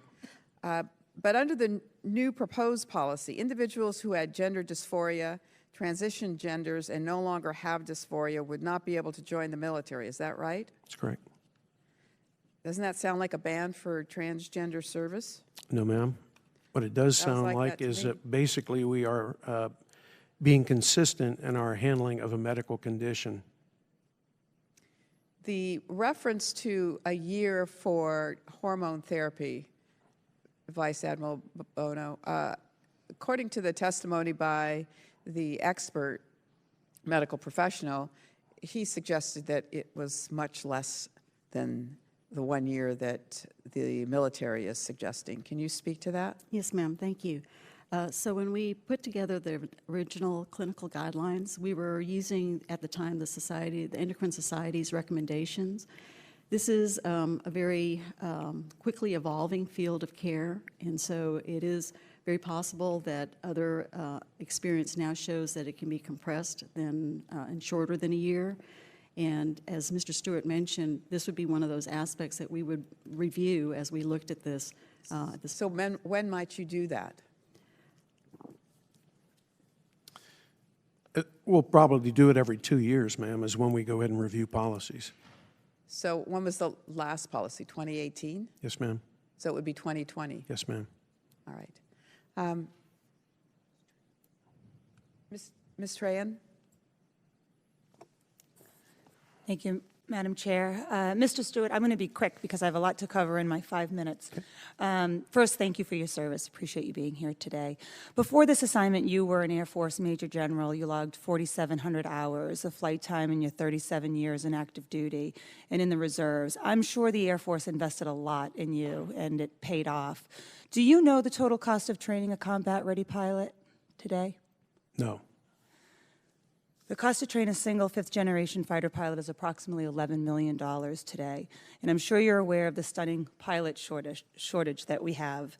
1 out of 4 of all Army, Air Force, and Marine Corps billets are empty, and today we learned that we missed our recruiting goals. Are you aware of any transgender pilots currently serving openly, and if so, how many? I wouldn't be aware of that because, again, you have to identify yourself as a transgender. We don't track it in the Department of Defense. Fair. Would you say that this ban is actually counterproductive to the readiness of the military by hindering our retention ability, given the critical shortages that we already have? And so we were dealing with what you're calling a ban. What we're talking about is a medical condition, which we're basically going ahead and making it fair for all as far as accession standards. Okay. Well, I just want to talk about the cost and our readiness a little bit, because there is a risk of, as we learned here today, of people who have transitioned to, if they leave service, not being able to come back. And that is an enormous cost to our military and to our readiness. So despite what the President will have us believe, the medical costs of a transition-related health care, it's actually not making a dent in the Department of Defense's overall health care budget. The DoD has spent only $8 million on transgender-related medical costs since 2016. That is only 0.016% of 1 year of the Pentagon's total annual health care spend. So if I'm doing my math right, the retraining cost of losing just one transgender military pilot is 3 times more than the entire transition-related care for the military in 1 year. So my question is, and you probably have figured it out, why would the Department of Defense spend more money replacing pilots we can't even afford to lose when we're already so short on pilots that we're in a readiness crisis? And so for those individuals, there are a waiver available, but ultimately the retention piece is a very, very difficult issue as far as retaining them, but we're not talking about a transgender individual and kicking them out just based on the fact that they are self-identified as a transgender. The whole policy here that we've been looking at is a condition. And so ultimately, like all medical conditions... I'm so sorry. I think the outcomes will be the same. We're actually going to add to the shortage that we already have today and put our readiness at risk. But I'm gonna switch gears. Vice Admiral Bono, are you aware that the American Medical Association and the American Psychiatric Association, amongst others, have issued statements reflecting the consensus that a transgender ban has no basis in medical evidence or in science? I'm aware of those statements, yes, ma'am. Can you think of any other instance where all major health organizations have issued such a resounding statement on military health policy? Well, I do know that those studies and their statements are out there. One of the things that we have been doing, though, is following the progress of our own transgender service members and being able to watch to see what their transition and their care encompasses. And so much of what we have learned has been based on the care that we've been able to give our transmember service members in the past couple of years. And that is something that is slightly different from what... How so? How is it divergent from what the major medical... So thank you. So what we've observed with our transgender service members is their behavioral health visits are 22 visits per person, as opposed to 2 for the non-gender dysphoric service members. We also see a higher rate of suicidal ideation. And so we take those things into consideration as we're looking at the data and the statements from those professional societies. Thank you. I've got nothing further. I yield back. Ms. Davis. Thank you to both of you for being here. I wonder, Mr. Stewart, if you could share with us about how many transgender persons have assessed into the military since January 1st of 2018? So the individuals with gender dysphoria, we've had since the 1st of January, 12 accessions, 7 have shipped, and we have about 228 applicants out there. Is it 12 accessions? Yes, ma'am. 12 accessions, 7 have shipped of that 12, and we have 228 applicants. Is there, and I know you're focusing on the dysphoria rather than the transgender, and I appreciate it, Yes, ma'am. From your desire to... Can I say this? I mean, the fact that an individual has served and is a transgender, we don't ask the individual what their gender identity is. And so it's difficult for us to go ahead and track an individual unless they self-identify. The whole policy here that we've been talking about to date is on a medical condition. And that's really what we're focusing this change on, is a medical condition, not a ban on transgender individuals. Because as all of them stated here, they all are great Americans and have served honorably. I think the difficulty is that if there are individuals, and we know we have individuals who want to serve their country, they qualify, they've gone through candidate training school, whatever it is that they've done, that this is to their core, something that they want to do. If we say then that they suffer from dysphoria and therefore we cannot have them in the service, what they're seeking is to be transgender. I mean, we're kind of saying, you know, it's not like some other medical condition so much, but it's we can have them serve with great dignity and distinction once they are through the process of dysphoria. Correct? I mean, that's true that they may suffer from that in your eyes, but the fact that they are seeking to change that medical diagnosis. Yes, ma'am, I understand your point. As part of the service, as part of their ability to go on and serve. Sure. And to go on and go up the career ladders. And so ultimately what we're talking about is accommodation from standards. We have other illnesses, or excuse me, conditions out there that basically do not have the benefits associated with having direct access into the military. So for instance, other surgeries that are done out there are not treated the same as this particular condition, which is called gender dysphoria. So if I had a surgery on the outside, it would be disqualifying to bring that individual in under the current standards. What we have right now with a 2016 accession standard associated with gender dysphoria is a special case where we have an individual that we can bring in, and if they meet our standards for a certain amount of time, then we'll bring them on. Not the case for, say, a heart condition or something else. But what we're looking at is the possibility that that will change, and that those individuals then would not be able to go on and serve their country in the way that they have a calling, and that they're contributing to our national security. I think that what is it about that in terms of what's required for them to make that transition, which is a difficult one, but to make that transition, that is you find, not you personally, but that the agency finds so problematic? I mean, is it the cost alone? The fact that people are going for more sessions with a therapist? I think what we want is for our military who are serving well to access those services. Yes, one of the greatest problems that we've had is that they don't, and that they feel that it's not acceptable. And what happens? Some of them, as we know, commit suicide, and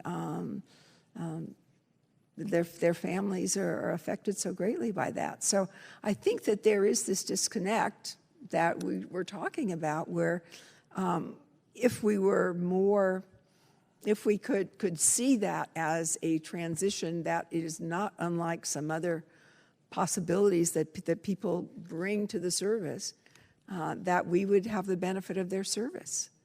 And that, because when we go through, what's different, what I'm afraid of is that this is sending such a strong message to people who want to serve and who are going to decide that they are not wanted because we're not offering the services that they need. I just don't see that that we need to do that. And I guess the other question, very, very, looks like my time is up. I'm sorry, but okay, we'll go through. But it sounds like this decision was not one that people took part in, and that's a problem. They actually were. They had a number of individuals, to include the individual members that are currently serving, transgenders. They also had, before the panel of experts, both civilian and medical experts that came before them. They had commanders of transgender individuals. And so we had a large number of individuals before the panel of experts that were basically looking at all of these issues before coming up with the current policy. Mr. Stewart, thank you. Yes, ma'am. Ms. Davis. Mr. Stewart, would you make available to this committee the transcripts of that particular panel discussion, please?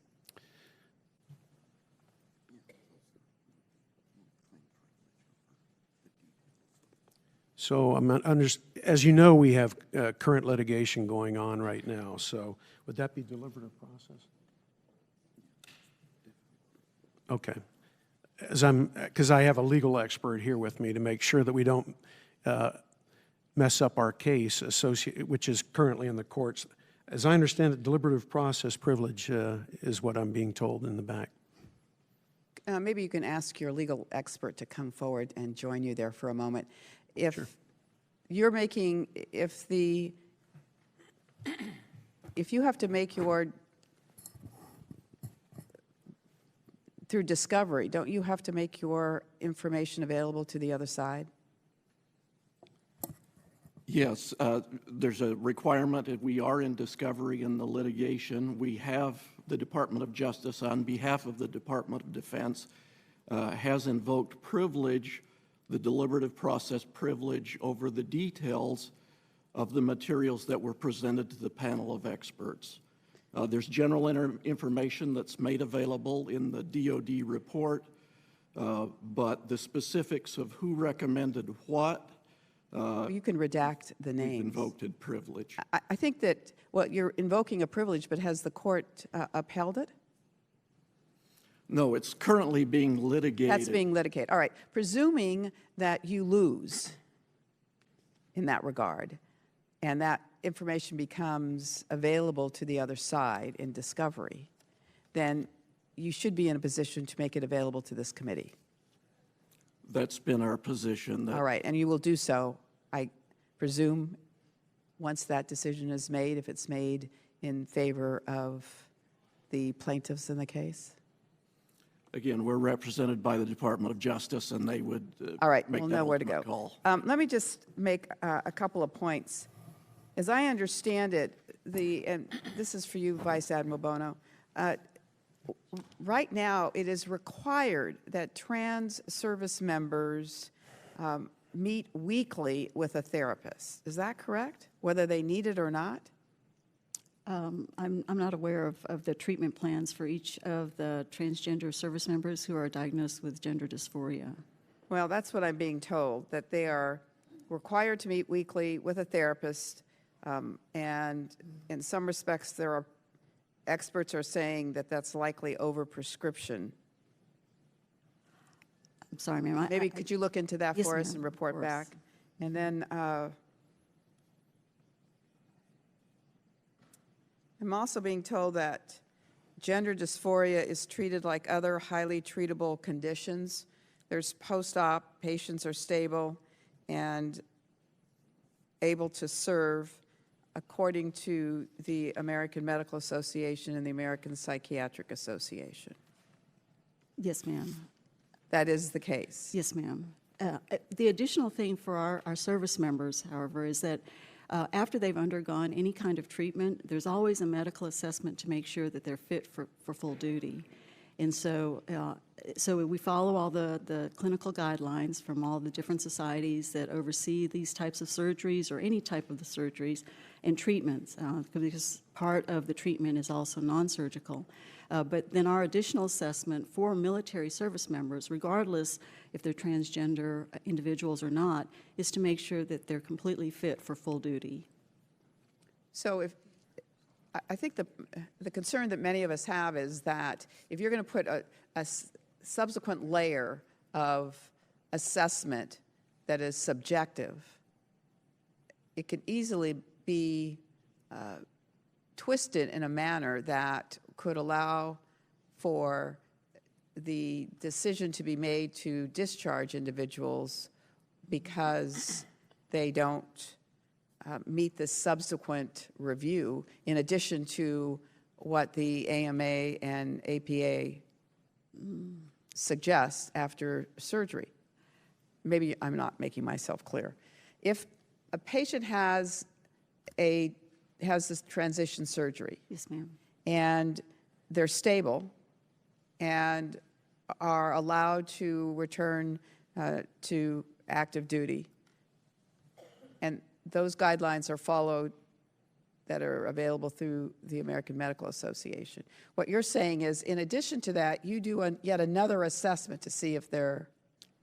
Yes, ma'am, because part of the service for all of our military personnel is that we have to be immediately deployable at any time, any place. And many of the places that we are sent to are fairly austere or provide fairly rigorous environments. We just want to make sure that each of our service members are in the best condition to serve and that they're not an additional risk to their own health or to the safety of other service members.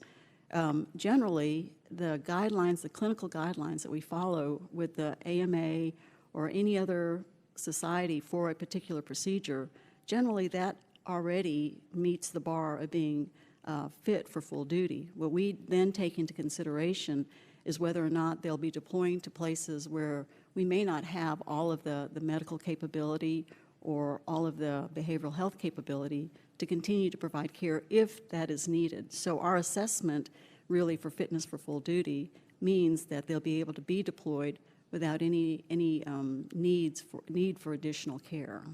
All right, thank you. Ms. Escobar? Thank you, Madam Chair.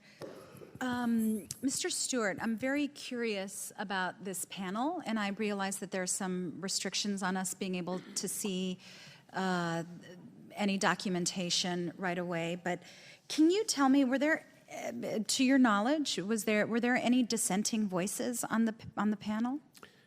I wasn't involved in it, so I couldn't answer that. And it was this panel that drove this policy?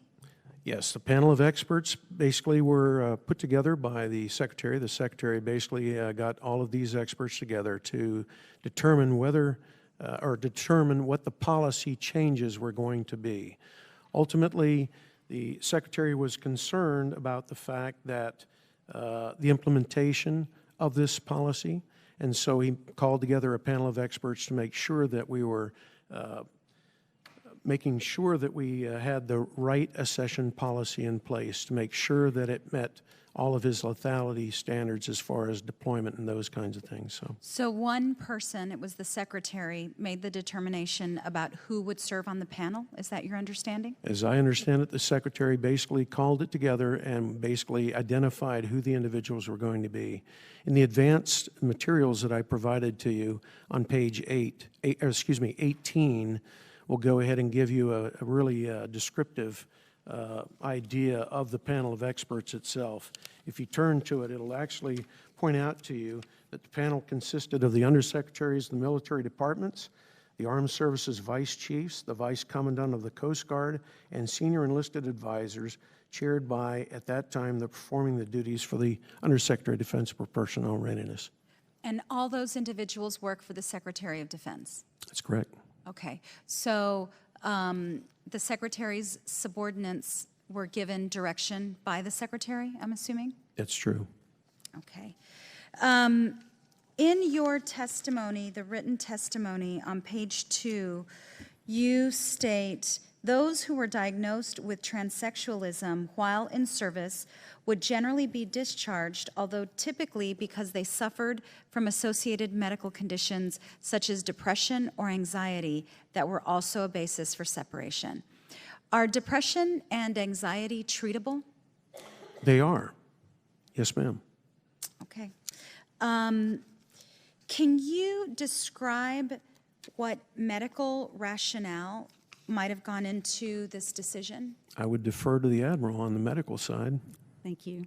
So what we did is we used the same criteria that we use for the treatment of depression in any service member. And so depression or anxiety, we use the same standards for that, and that is some stability without the need for additional medication over a period of time. Is every service member who suffers from depression or anxiety treated in the same way? Yes, Essentially, they would be discharged?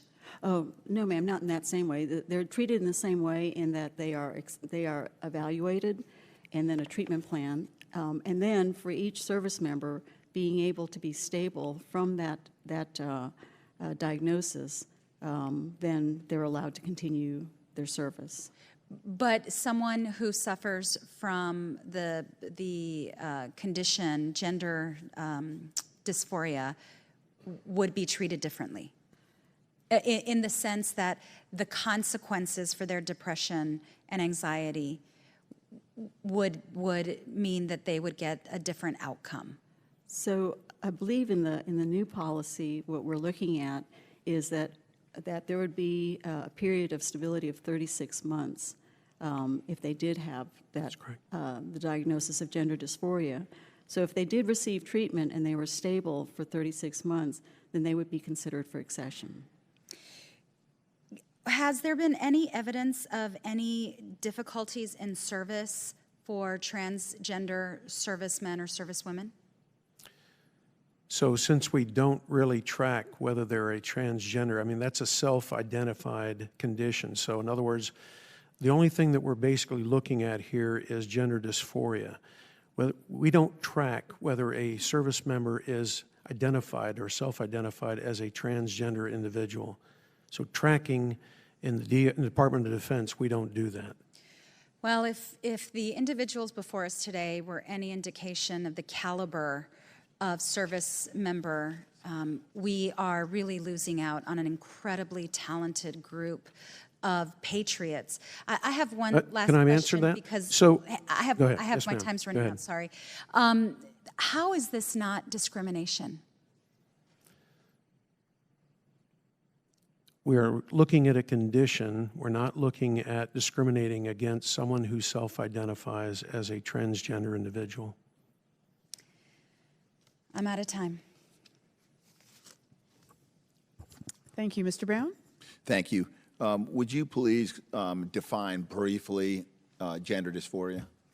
Yes, sir. Gender dysphoria is a marked incongruence between somebody's identity, gender identity, and their gender assigned at birth.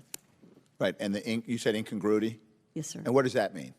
So the incongruity is oftentimes associated with severe distress and an impairment in function. Okay, fine. So let me ask this question. Got a cisgender male and a transgender male who has not transitioned. They show up to enlist. Under the proposed policy, both, if the transgender male didn't have gender dysphoria, both could enlist into the military, right? Yes. That's correct.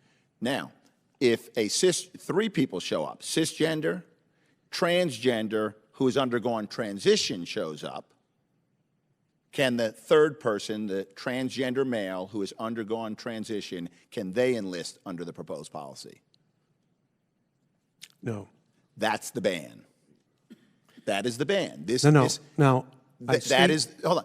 I say no, but anything is waiverable. So ultimately, no on the surface. Okay, no, okay, I understand that. I understand that, but that's the ban. Yeah, I show up, I say I'm a transgender male. Yeah, I get to come in. No, it's. But if I'm transgender. If you identify as a transgender male, Hold on, let me ask you a question then. Let me clarify, because maybe you didn't get my question. Hold on, no, I'm reclaiming my time. Let me re-ask the question. I'm a transgender male. Okay. I've been through transition. Yep. I want to enlist. Can I enlist in the Army? No. That's a ban then on a transgender male who's been under transition. That's where your ban is. That's a discrimination. Because when you undergo, and tell me if I'm right or wrong, when you undergo the transition, you are addressing gender dysphoria, that incongruency that you mentioned, and the level of anxiety and depression and all of those associated morbidities, I think you called them, decrease tremendously. Is that right? That's correct. That's correct. The treatment of transition, or the transition is the treatment for. So you have someone who's actually taken the steps to address a gender dysphoria, and yet they're banned from entering the military. Isn't that right? Yes or no? Yes. Yes. Okay. And so what you've said, though, is there was surgery done, right? Look, no. The question was answered. Yeah. Well, no. The transition was done. The transition was done. Yeah. Ultimately, then, there was surgery, and there were other procedures done associated with that. And so what we're saying is that we're providing an accommodation for one group of individuals versus another. Because if you were to go ahead and provide that individual that opportunity, now another individual who has some other type of surgery, like heart surgery, something like that, that individual. I'm going to reclaim my time. I'm going to reclaim my time, because we are not talking about heart surgery and diabetes. We are talking about a group of Americans who identify as transgender. I have never seen a group of Americans, okay, who are prone to heart attacks, who come lobbying Congress and saying, give us the right to serve, even though the risk of heart attack is very great because I've already had 3 or 4. That's mixing apples and oranges, and I don't appreciate that. I hear about special accommodations. The same thing was said about African Americans when they want to enter the Army in an integrated Army in 1948. Same thing was said about gay, lesbian, and bisexual members that wanted to serve. And that's where, yes, it is like don't ask, don't tell, because there is a difference. You're gay, lesbian, bisexual, but you don't want to do so in the open, you can serve. You're transgender, and only if you agree not to transition, then you can serve. That's just like don't ask, don't tell. So this conversation about, well, we don't ask about transgender, we just go for gender dysphoria, and then when someone addresses it, they're not allowed to come into the military, that's a problem. I yield back the balance of my time. Brown, thank you. I'd like to just follow up on Mr. Brown's questioning, because it would appear that the issue around transgender is this issue around gender dysphoria. That's the big concern. if someone has already had the surgery, has transitioned, the likelihood of gender dysphoria drops dramatically. So to Mr. Brown's question, how could you possibly deny that individual the opportunity to serve if they want to? And I go back to my earlier statement, which is a surgery that was done, other treatment that was done for that particular individual, that provides a accommodation from standards. We have other individuals that would like to assess that basically have other types of surgeries. And so ultimately, ma'am, those particular surgeries keep an individual from coming in. I'll give you an example. An individual that has, as I mentioned before, a heart condition and basically has had the surgery. If we were to go ahead and let them in, well, we don't let them in essence. I know, but you're talking, Mr. Stewart, of a health condition. And what we're talking about here is a health condition called gender dysphoria. Yes, ma'am. No, but they don't have gender dysphoria anymore. They've taken care of it. They've had the transitional surgery. And so, back to my earlier comment, if they have the surgery, other surgeries are disqualifying that we have out there in the accession world. Yes, ma'am. So there are You're not helping your case, I regret to tell you, but go ahead, Vice Admiral. Thank you. There are certain surgical procedures or certain surgeries that people have that are already disqualifying for military service. And so that's part of the consideration, is that there are surgical procedures. Can you give us an example? Yes, ma'am. So surgery for cancers, those are disqualifying for coming into the service.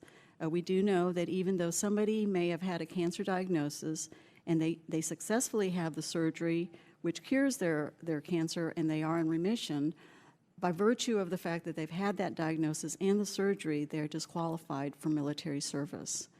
There are other surgical procedures of the same way. Back surgery is another one. So there's a whole range, and in this case, the surgical procedures for transition are considered disqualifying. But it's disqualifying in part because if you've had back surgery, the likelihood of you being able to meet the physical standards, or you have cancer and it's in remission, but it's potentially going to reoccur, may impact your ability to meet the physical standards. If you have had transition surgery and you can meet all the physical standards, how can we possibly deny that individual from serving? I mean, you're in a difficult position. I understand. Madam, I agree. Madam Chair, Yes. if we at some point, I accommodated and went an hour later, and I obviously would at some point if we can. But there is one condition, if I may comment. I had a application for West Point a couple of years ago, and it happened to be a friend of mine, and he had a condition where he was born, his child was born, and I don't know the medical terminology, but it was on the bottom instead of the front, and that was disqualifying. But it was waiver, no, not birth, and it was, and if you know the medical term, please tell me so I don't, but. Hypospadias?